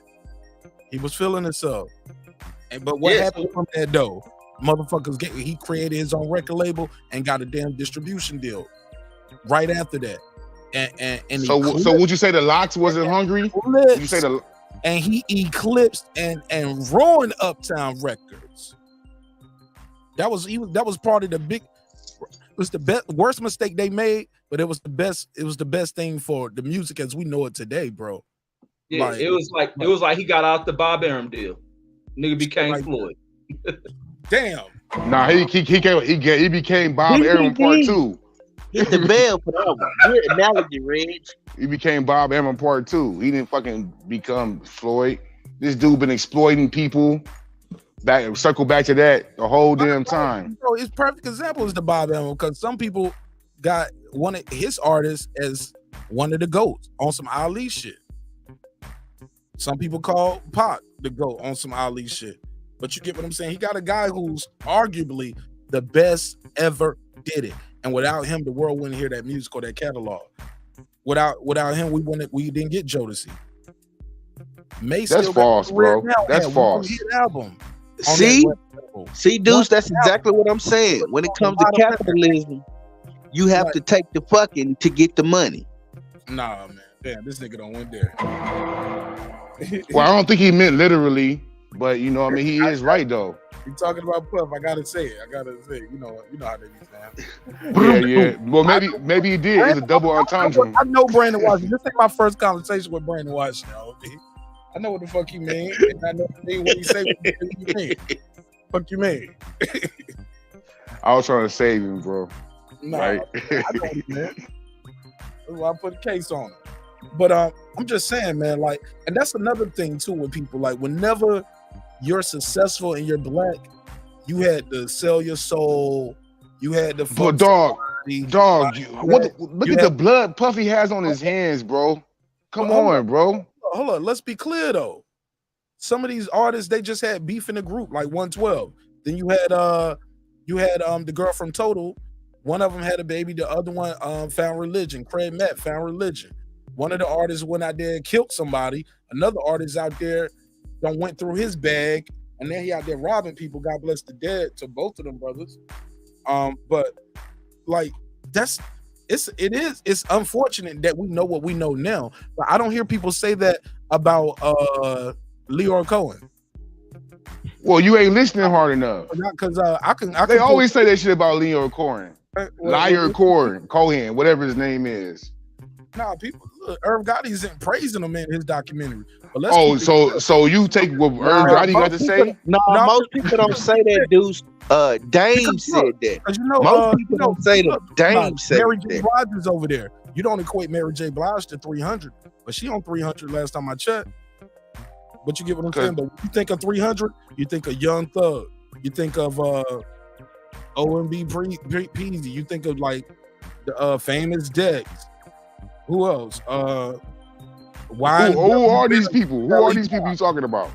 Motherfuckers who don't call cases or facing cases. Some of these people dead, being in and out of jail. Like, yeah, that shit. Just look up 300 and the people that they signed and the people that signed to them. Yeah, 300 is universal, right? That's universal, right? I'm talking about the company 300. Like, I thought they was. Yeah, that's universal. It's under universal. It was 300. Then I think that's Warner Music. I think their parent company was Warner. Okay. Yeah, one of the big four, the only four that's left. That's why I'm kind of mad that these dudes kind of. You playing Duck Goose again? What? How am I playing Duck Goose? Get back to what we was talking about. Like, Leor Cohen is a motherfucking savage. And people are okay with him, but it's easy to target Puff. It's easy to always target Suge Knight. That's easy. I don't think people are okay with liars. That's right, Mark. Yeah, target Birdman. Let's target Master P. No. Let's target Leor Cohen. Let's target Doug Morris. Let's target them. Jimmy Iovine. These motherfuckers at the head of those top fours or been at the heads of them or different departments. I remember boy was in charge of YouTube Music. What's his name? Leor, yeah, 300. That's universal, bro. So all these YouTube stars that came up doing the culture, I guess, what you want to call it. Blame him. Y'all say Puffy killed R&B. Man, without Puffy, y'all wouldn't have got the 112. You wouldn't have got those Total joints. You wouldn't have got some of those Mary J. Blige records. Because keep in mind, Puff just won't making hits for himself. He's making hits all over the country, bro. Hey, wasn't he involved in Spring and Missy and them too? Oh yeah, he definitely, yeah. But Missy definitely brought good records to them. Yeah, he had Missy in there producing. Missy produced All About the Benjamins. Come on, man. Yeah, she did. Damn. Yeah. You ain't never heard the story? Yeah. That's and watch Puffy try to play that shit.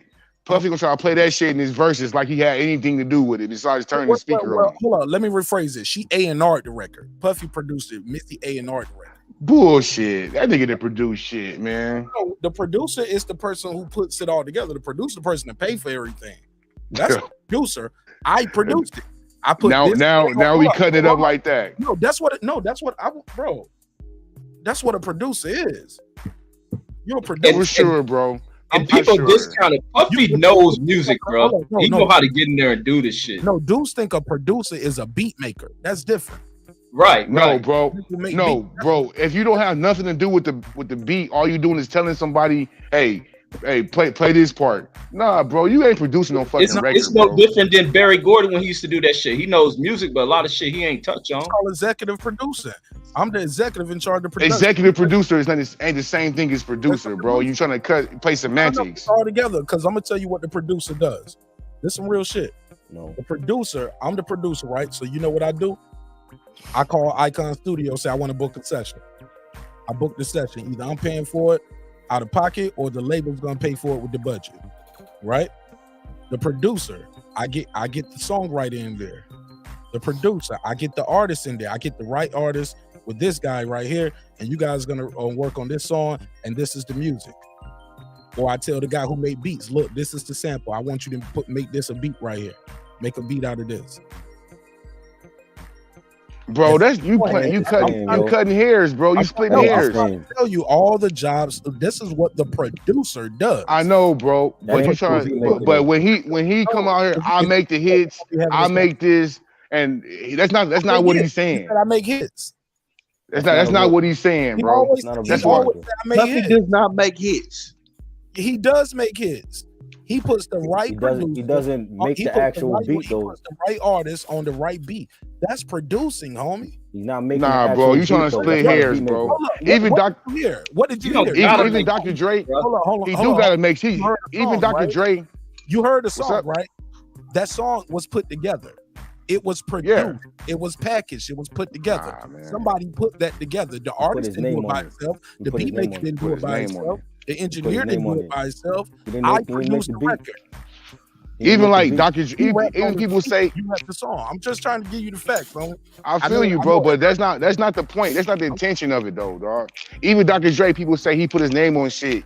Even Dre will go in there and equalize a beat, add a sound or something, add a loop. Even Dre will do something like that. This nigga's just not even touching the beat.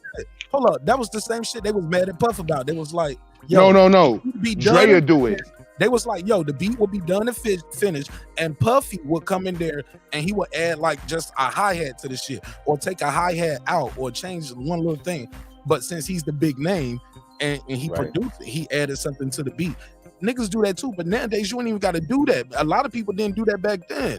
Like, remember, y'all ever seen that Quincy Jones documentary when he was producing for Frank Sinatra and all of that shit, and making all these ghost productions? He was putting records out. Yeah, but he was composing. Still, bro. Now look at Quincy Jones. Now he can't blow the trumpet. He can't do all of that. Remember he had the health issues from the strain from blowing the instruments. But he can still points and he tells people Barry White, maestro. He ain't got to play all them instruments. I know what I want it to sound like. Can you do the job again? But Puffy can't even do none of that shit though, bro. I don't believe Puffy can even loop a fucking beat, bro. Like, don't give me that shit. Puff been around music long enough to understand it and to do it. He hires somebody who makes the beat. He hires somebody who can sing. That's cool. I'm not opposed to that. I'm not opposed to that, but I am opposed to someone saying I made this when you didn't fucking do anything on the record. I am opposed to that. And you know what he's trying to say when he said I made it. Like, yeah, I programmed the drums. Yeah, I played the bass line. That's what he's trying to say. That's what he's trying to say, bro. No, that ain't what he's trying to say. Yes, it is, man. Well, it says it when you open the album cover, who all the names on it. It'll say somebody on. It'll say Stevie J on the guitar. It got their names on it, dudes. I don't know what you're talking about right there. I never heard. Yeah, but he hired 12 only people. Person I know who did some shit like that really is on some Prince shit. Like, I went in there and I played all the instruments and I sung every song and I wrote every song. Marq, he hired 12 people called a hitman. That they were producing the beat. It wasn't Puffy. But when you doing music at the scale, you bring in teams of people. It's no different than what Motown and all of them have done, bro. All of them bring in teams of highly skilled. Michael Jackson and some of his most classic shit has been brought in with a team of people. Like, this is what you get when you at this scale of music. Like, you don't just go in the studio with your homie and you do this and that, because there's many parts that play in it. And the biggest part to getting music to push is marketing. Otherwise, you just got hot shit that just shit on the shelf. You gotta package shit right. And that's why so many people don't mind working for a Dr. Dre, a Puffy, whoever else you can name that is out here. certain people are going to elevate you to that next damn level. Even when Nipsey did his last album, he went to Puff for what Puff specializes in. Like, you can't knock the dude. You may hate him, but at some point you got to look at the full scope of the industry. You got to look at the scope of the industry. Turn your mic up a little bit because you sound real low, or you far from the mic or something. Like, try to turn it up just a little bit. And before and while you do that, let me add this, Deuce. By your logic, when Steve Jobs said he made the iPhone, you think he put the chip in the phone? You think he did everything by hand too, right?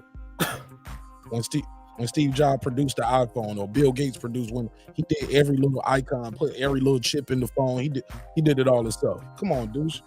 He produced that shit. He put it together. And sometimes the producer ain't nothing but the bankroll. Can you hear me now? Yeah, you still sound low, but go ahead. I'm saying, what about when you hear the stories of Puffy taking the credit for beats he never actually produced? Like on Juicy, that was Pete Rock. That wasn't Puffy. Pete Rock actually did that beat, and he took the credit, the production credit, and Pete Rock got the remix credit for that, right? When you go to No Way Out, when you hear I Love You Baby, that was Havoc. That wasn't Puffy. Havoc made that beat, and Havoc had like a beat CD that he left in the CD player, and Puffy took the credit for that track. He didn't actually do the beat like Havoc did.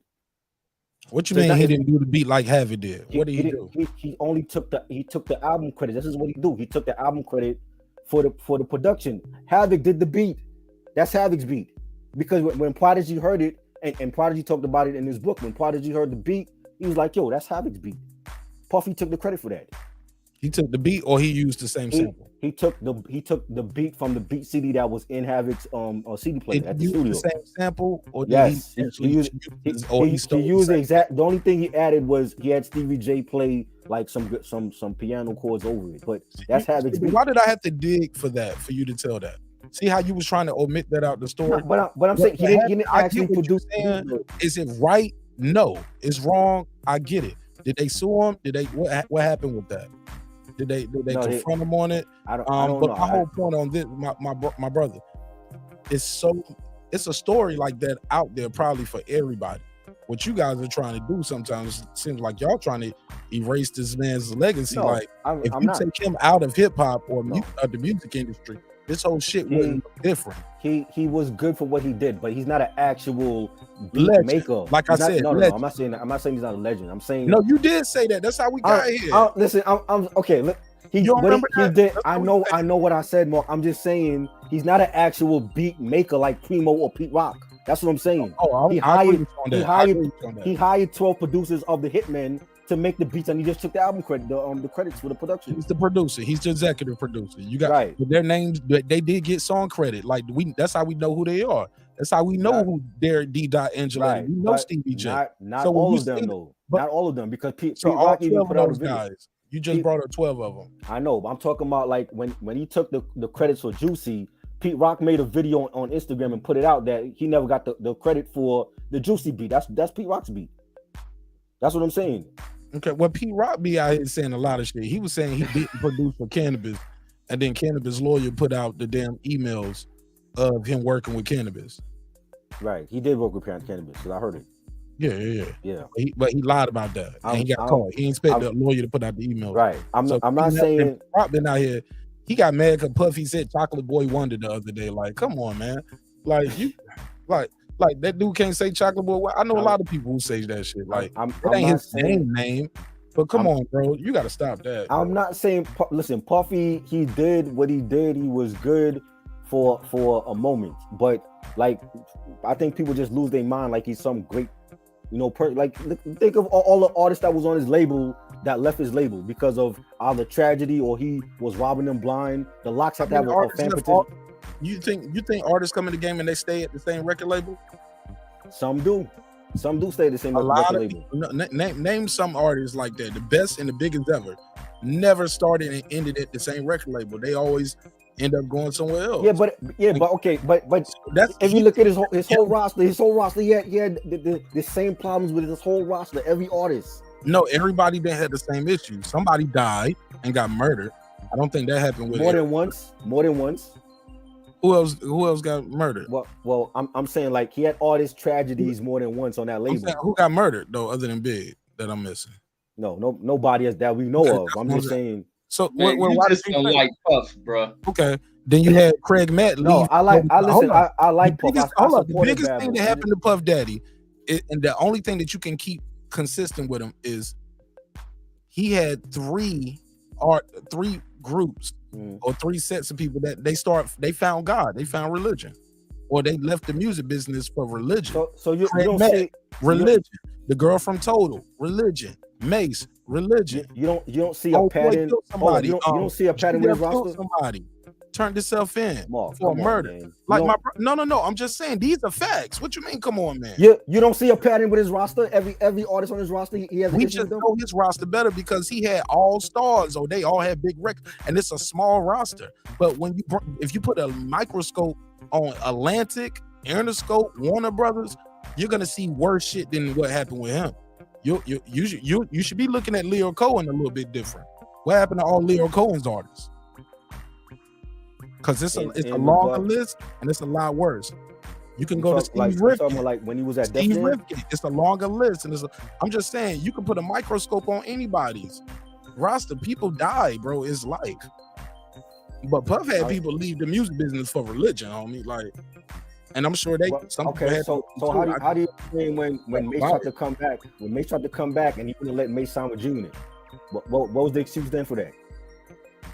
You remember that when that's how the beef started with him. I remember he wanted $2 million. No, he wanted $3 million for his buyout. It was $2 million. No, it was $3 million. Remember 50 said Mace ain't worth $2 million with $2 million in his pocket. It was exactly, and Mace signed a bad deal, and he wouldn't let Mace get out of that. He still won't let Mace get out of that contract. You know what I'm saying? So what's the excuse then? Like if Mace wanted out, what you mean? What they got to do with anything? Like what with him being a legend? You talking about his contract with an artist? I'm saying him selling. Listen, the way that people feel 100 million records. The way that people feel about Puffy as a legend. It all convolutes going over into him being a bad businessman. That's why people don't give him his props. No, he's a great businessman. He's not a great businessman. He's never been a great businessman. In business. So every artist that you have a problem with and you let them go, he's still in business with what? Well, now with Bad Boy? Bad Boy's gone. It's been gone. He's on Revolt. He got a TV company now. So they watching Revolt because of Nori. They watching because of Nori. They ain't because of him. Oh my God! Revolt was around and was successful before Nori came to even thought over there, bro. Like, come on, stop it, bro. I'm talking about. I came on to talk about Nori. Like that probably helps. You're talking about Diddy. I came on to talk about the battle. This battle where people's giving Pac or praise over Biggie and Nas. Like, where? But it's cool. You know what I'm saying? Like, yeah, Pac was great, but over Nas and Biggie, that's not happening. I don't see how people feel like Pac is better than them. You know, like let me understand that. How is Tupac better than Nas? So Nas is like one of the best ever. Biggie had 2 albums, and he died with 2 classics. I don't hear nobody saying that about Pac's first 2 albums. When they talk about Pac albums, they go to Me Against the World, All Eyes on Me, Machiavelli. That's it. I think that's more than enough. I mean, 3 albums? Nas got more than 3 classics though. No. We was really comparing them to Big because you said Big had 2 albums. Let's compare the deceased to the deceased. Because Nas just dropped 3 albums within the last 2 years. So let's stick with the deceased to the deceased. Okay. Big, the reason that Big is so compelling, and we saw Kirk Burroughs, who was executive at Bad Boy, say that they modeled their company after Death Row. Not only did they model their company after Death Row, he talked about how they would watch Pac and how they would do certain things. So that was able to rub out on Biggie. So Biggie had the benefit of Pac basically being his mentor / teacher, where he could watch his moves, teach him how to move, which made him a better artist, which helped him to become a better artist. So Pac didn't have a Big, but Big had a Pac. So when you say which one is greater, hell, can can the pupil be greater than the teacher? Yeah, in some instances. But if I made you, I helped shape you, or you rocked at my shows, or I introduced you to the world, then what does that make me? I mean, I think that's debatable though. I mean, Tupac was great, but for people to say that he was better than Nas, I'm like, nah, not even.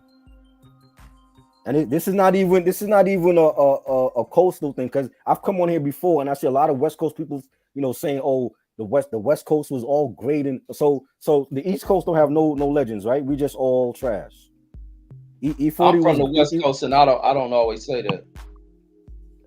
But there is a bias when you talk about this time period. You got to think there's this coastal divide. So you're dealing with black. I mean, not black. I'm not saying black folks. You're dealing with people born during that time period, like my cousin. He born during that time period. A lot of West Coast cats didn't support some of the Biggie stuff, as well as they didn't support some of the Tupac stuff, based on that East and West thing. That was a serious thing.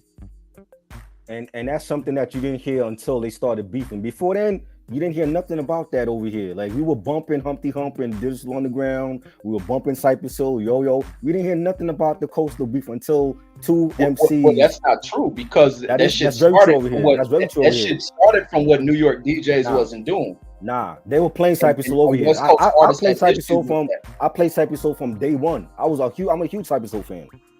Okay, how many people over there was playing it though? Funkmaster Flex played Cypress Hill. He played Cypress Hill on the show. He played Humpty Hump. He played Yo-Yo. We were playing them. Did he play Spice One? Did he play Spice One? No, not all of them got played over here. Not all of them got. But did he play DJ Quick? But I'm to your point though. I'm gonna tell you, New Yorkers were very biased, and they still like that to a point where anything outside of New York they refuse to hear.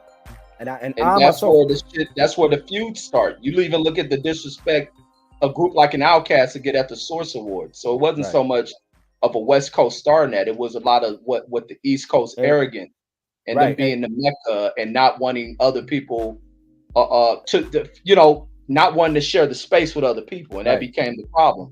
And even with the South, I tried to put friends on to Bone Thugs and Harmony when they came out, and Outkast and 3 6 Mafia. They wasn't trying to hear it.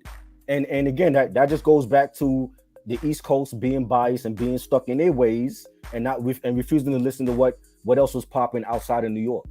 So it's a real thing. It still happens to this day. Yeah, so there you admit it. The East Coast is behind a lot of that shit.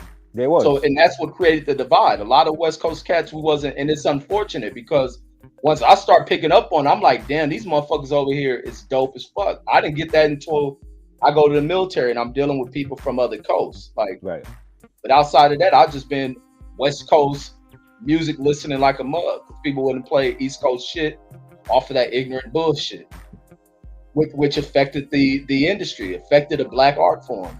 Right. I agree. I love both coasts. I supported Death Row. I supported Bad Boy. But I think the main problem that's still plaguing hip hop is the coastal, this whole coastal thing of I can't listen to Spice One because he's from Cali, or I can't listen to Kendrick or whatever. I just think it's ignorant. We're still dealing with this in hip hop, and it should not be here. That's just my take on it. I can't tell what nobody's doing. All this shit sound right.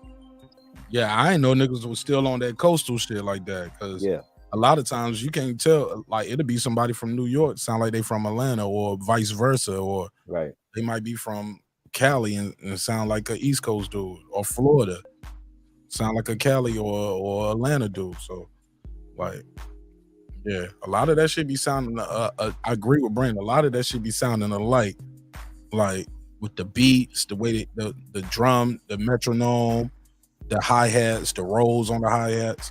Right. I think Pop Smoke took off with that bass slide, doing that little bass slide thing on his beats that really made his production stand out.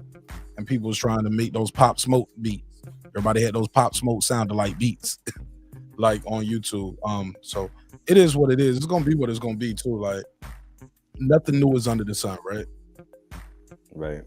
So let me do these final thoughts because I got to wrap this one up. I got to do another show after this. Neighbors only. I'm gonna do a neighbors only post game show. So got to keep the show going. And I want to put some timestamps on this. When the show get real long, I get lazy. I be like, man, fuck that shit, man. Y'all here if you hear 6 hours. I ain't doing that shit. But 2 hours, 30 minutes. Yeah, I can put some timestamps on this one. So I definitely want to stamp this one up. Anybody got any final thoughts on anything we talked about tonight? Try. I wish it was here early, man. That shit was. Yeah, I know. I was trying to get out of the other live stream, but yeah. Still. I feel like Tupac was a legend. Biggie was a legend. They both are sorely missed over a dumb coastal beef, and I would have loved to see a versus. I think that would have been an epic versus against having Pac against Big or Pac against Nas. That would have been epic for the culture, and like I said, like they're both legends. So rest in peace to both of them. Go ahead, Brandon. Yes, sir. I want to say that Joe Budden was correct in putting his foot in Adam 22 ass for exploiting black people, black trauma, and black pain. Hopefully, he is more cautious and respectful of We're the gonna people. talk about that more on members only too, Brandon. Okay. Keep your heads up. I'm gonna actually play the clip, and we're gonna break it down. Go ahead. I ain't. That didn't mean you got to stop. I was just giving your heads up. Oh, indeed. Like your closing here might be your opening on this when we start the next one. Definitely. Grand opening, grand close. Okay, but nah. So I appreciated Joe Budden for just making him aware, and maybe he didn't even see that side, and he was oblivious, which I doubted. That you exploiting black people, and not only that, you should be happy that you are accepted in this culture, and that we allow you to even sit amongst our greatness. So I appreciate that. That's for you, Reg.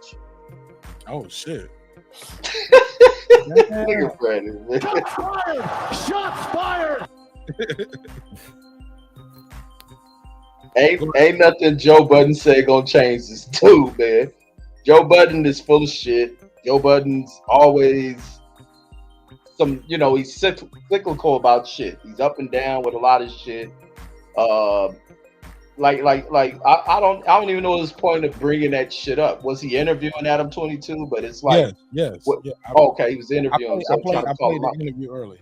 Oh no, I didn't. Trying to call out Adam 22 and forming it as that is just like a typical thing you see on the internet when they see a white person with platforms over 1 million subs, and that shit. It sounds good.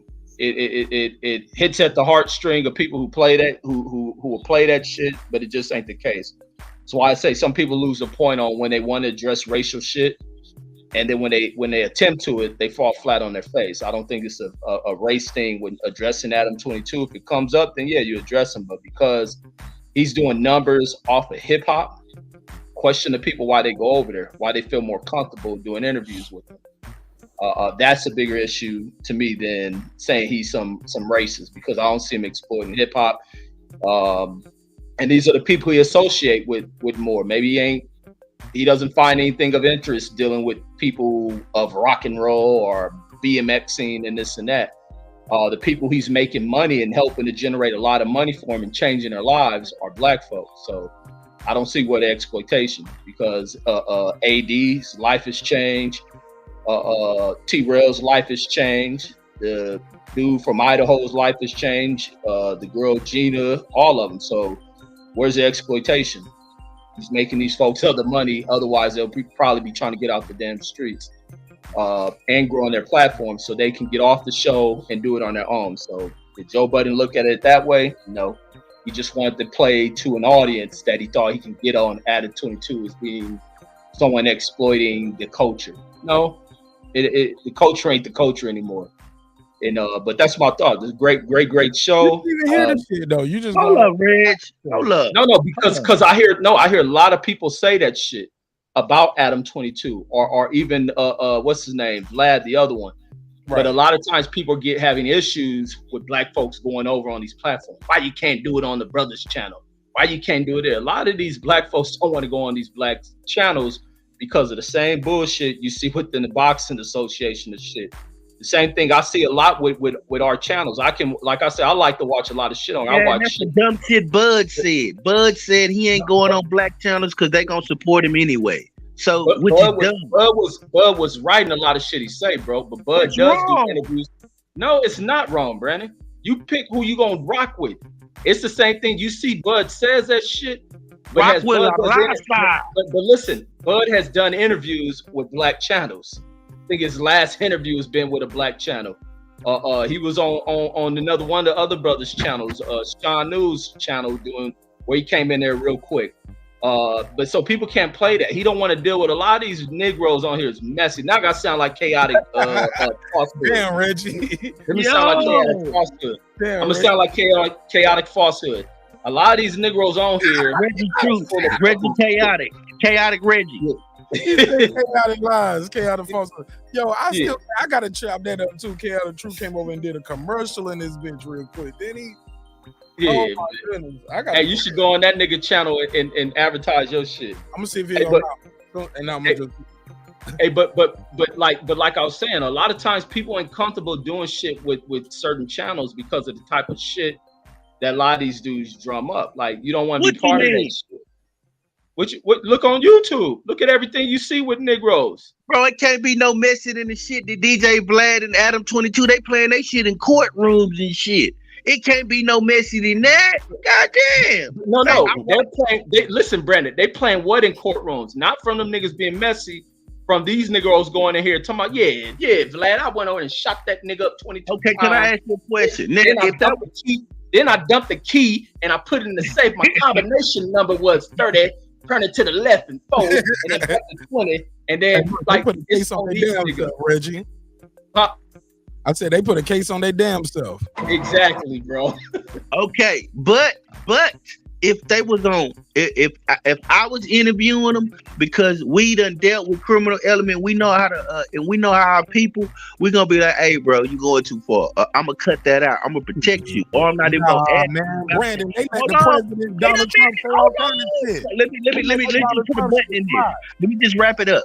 Like when Ebony and Jet magazine, Mr. Johnson, who used to own that magazine, one thing he made a deal with the celebrities is the black celebrities. He said, I never talk bad about y'all in this print because of the image. If I got something to say to y'all, we'll say it amongst ourselves, but I'm not gonna openly criticize y'all. We can't hold ourselves accountable. That was a good practice. That was a beautiful practice. What you mean? We can't hold ourselves accountable? We can do it privately like everybody else do. You're not in the room when the smile hats hold themselves accountable. No, Brandon. We found out about Donald Trump grabbing by the, you know what? Because that shit was he held accountable or did nobody do anything? They leaked this shit, bro. That was happened though. Huh?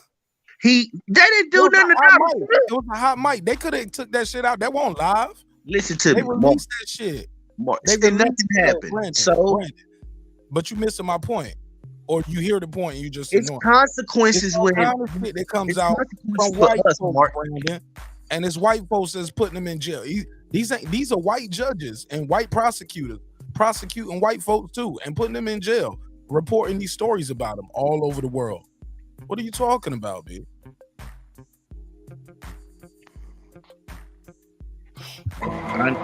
What I'm saying, Mark, is when you talk about Trump, they didn't do nothing. Yeah, they reported the story, but nothing happened. But they reported the story of hold on, let me finish. Okay. They reported the story of Bill Cosby. Hannibal Buress broke that on the goddamn stage telling jokes, and the damn floodgates came after him. So I just think it's handled different. That's all. In certain circumstances, and like a lot of people would say, respectfully. Oh man, Reggie, try. Y'all want to reply? Nah. Yeah, Brandon go overboard with a lot of this shit, man. It ain't that complex. It ain't the intended mission of these dudes to destroy black people. A lot of these dudes, a lot of people want to get on here. Some of them, yeah. Some of them. Yeah, a lot of these dudes get on here and want to sell off and display their gangster, and that becomes the issue. To where people love to sell off their street credibility and stories. Yeah, I sold dope and I moved keys. my prison story. I was in there shanking up motherfuckers, and that's the highlight. Rather than, telling these stories and giving reason of what to avoid, the pitfalls. Some people just want to highlight that. Or this may not even be their past. These dudes open up on shit that is still open, cold case, and still being investigated. And then here, these fools leading detective right to their criminal asses. And that becomes a problem. Like even when the one person who I've seen shut down a lot of Vlad shit was Sugar Free. And you really ain't seen nobody else do that shit. He one of the only people to do that shit. No, break it down for the people who don't know. Oh, with Sugar Free, it was just certain shit that Vlad had asked Sugar Free, and Sugar Free look at him like, homie, what the fuck you asking me that shit for? And he wouldn't even like respond to it. Like, nigga, move on. And then Vlad quickly start picking up on where Sugar Free was coming. Then he start to kind of readjust the type of question he asked. We're not talking about Sugar Free. We talking about these little boys that's 19 and 20 years old. We're not talking about a 40 or 50-some-year-old man who knows that these dudes know. These dudes know because it's certain. The reason why I think they don't know it. That's what we saying. Oh, we seen them. We seen them like. But such he was like, what's his name? Webby was like, that's my business. So he was like, that's your business if you want to know, but that's my business. And like he'll just keep it moving. Like Webby's 40 years old. No, not at the time of this interview when he was on the Breakfast Club. You know what I'm saying? But you seen them youngins up there too. Like, nah, we ain't doing that. Yeah, but the point that I'm making. But some people who clout chasing, they're gonna be out there. Some people who don't look. AR Ab won't no youngin. He was a grown man up there and doubted himself. I agree. Some people just don't. It look. Old fools were once young fools, Brandon. That's what my grandma. But I wouldn't ask AR Ab, and I wouldn't go down the question of your plug and what you did on the streets. I want to talk about you and your music, because I have respect for. He's talking. Let him. He telling his story. Nah, I don't want to hear that shit, man. That's really all our story. We so dope. We got shot at. Still out there really moving the packs. And yeah, I don't want to hear that. I'm not gonna highlight that. How would you know that, Brandon? I'm not highlighting that. From Whittier the other day, say I had that thing on me, and I would have popped Kenny. Man, that motherfucker said he was going to the boxing hall of fame. Did you hear that? Red, did you hear that? Hold on, don't cut me off, Brandon. Let me get this off. I heard that shit. Now, if we was to hear that dude kill somebody one day, we would all be in shock. But he on camera saying he had the thing on him.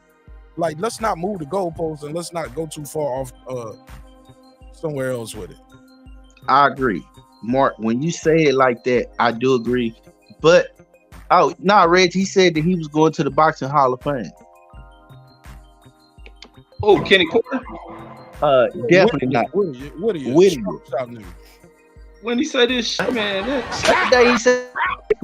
he said Reggie, you about to? I need you to go live. Find the clip, Brandon. Send it to Reggie. Yeah, I'm gonna find. I'll definitely go live. Go live tomorrow, Reggie. Do a show about that shit tomorrow, bro. Because I ain't doing no live tomorrow. Please do one tomorrow. Yeah, that shit is hilarious. Find that shit. Yo, find that shit. Send it to me, Brandon, or send it to Reggie. All right, I'm gonna find it. Yeah, but I love to listen on that shit. I'm gonna die laughing on that one. I couldn't believe he said I had the connections. I was getting ready to go to the Boxing Hall of Fame. So Maybe I was bought the ticket. Or he was going to said that he was the connections that he had. He started breaking down his money on YouTube and everything. He said he made in the Hall of he was gonna be inducted into the Boxing Hall of Fame as a journalist. This nigga ain't even put in Ellie Setback work. Man, he said he made $8,000 to $12,000 a month covering boxing. I remember something like that before. Just said it. But he said it dropped down to like 2,000 after they took his credentials. But that's a whole nother conversation. Oh man, I'm about to look for that shit. Yeah, I remember that. I remember people told me that. That's neither here nor there. Shit. Anybody got anything else? Fuck it. I'm about to do this members only live. Knock that out. Anybody got anything else? Y'all can hang out though if y'all want to do kick it for that. Just gonna continue the conversation. What's your topic on there? I'm gonna play that Adam 22 shit and we're gonna break it down. I'm gonna let people actually hear the conversation. Yeah, I want to hear that shit. Hang out right there. for a second and let me put this in the background. I'll put the link to join the panel in the background. Hey, I'm actually bounced though, Mark. Thanks for having me. Man, I appreciate you, man. Thank you so much for your time and your energy, bro. You want to promote anything before I let you go? Oh yeah. Tomorrow, you can follow me on Instagram, Tribal_Gigolo. Also follow 80s, 90s, and 2000s vibe. Hold on, you say you got Gigolo. That's my full name, the Tribal Gigolo.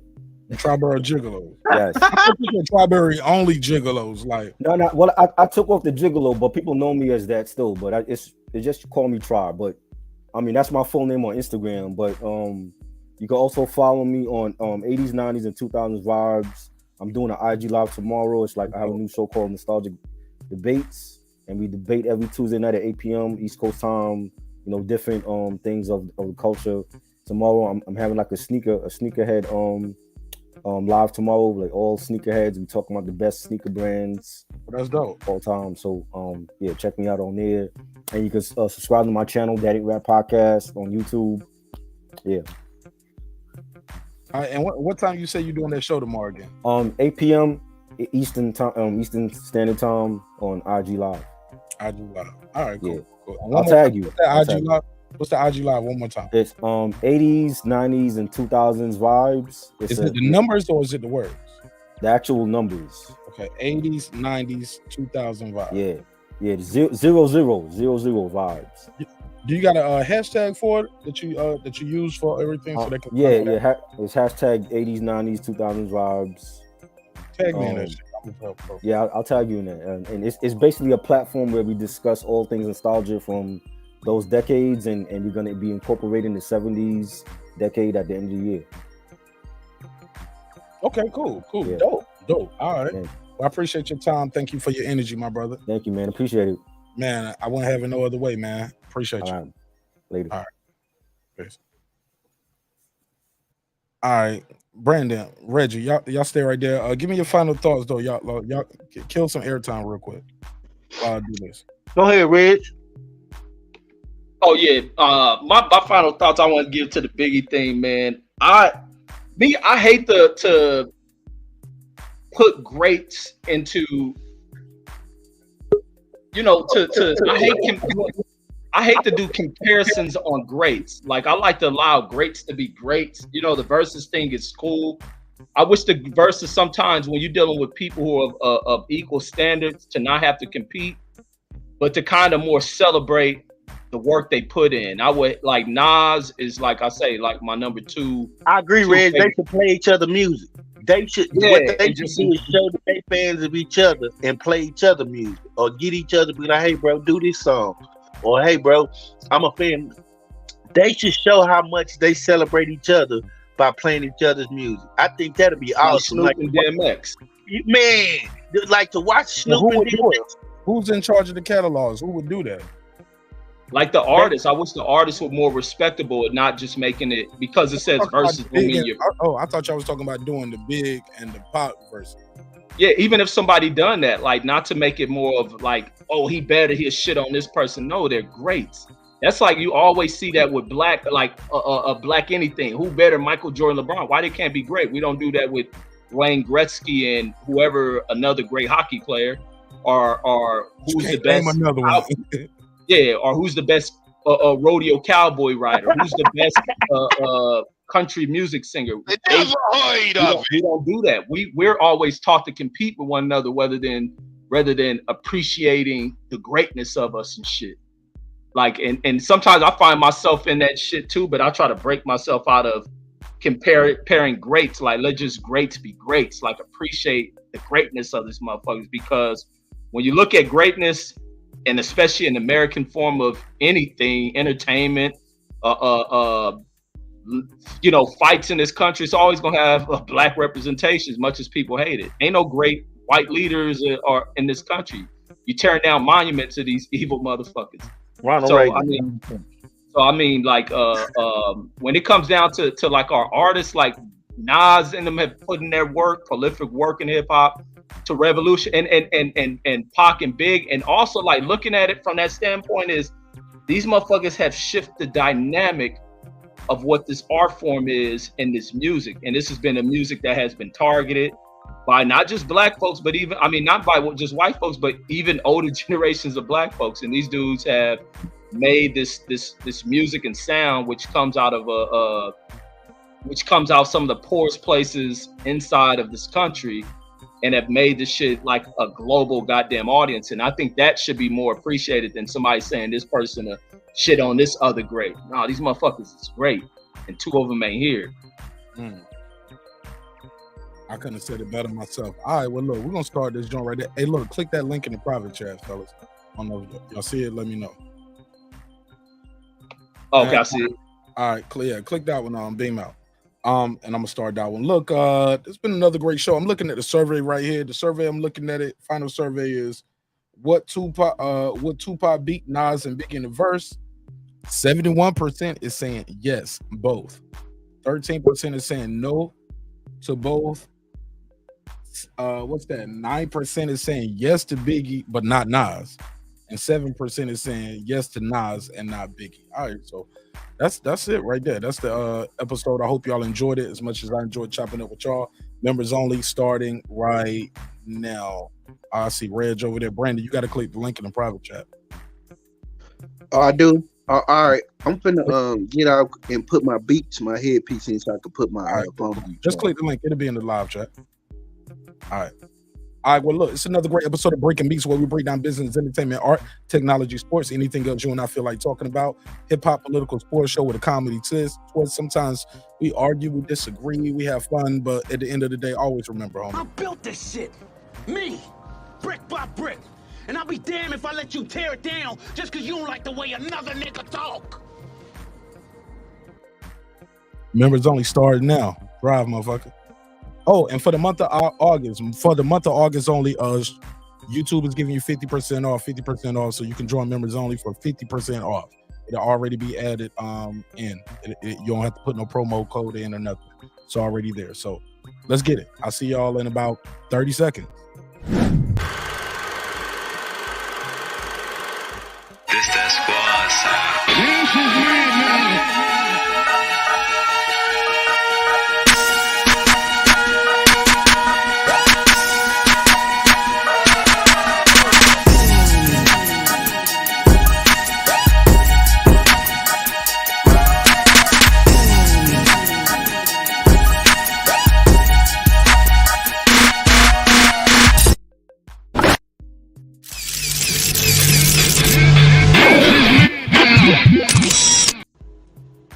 Subscribe. I don't care how many subscribers he has. Support him. So he made all this possible. He made this possible. Nah, Dr. Marq, God made it possible, and so did dope ass viewers like you. I see y'all on members only now.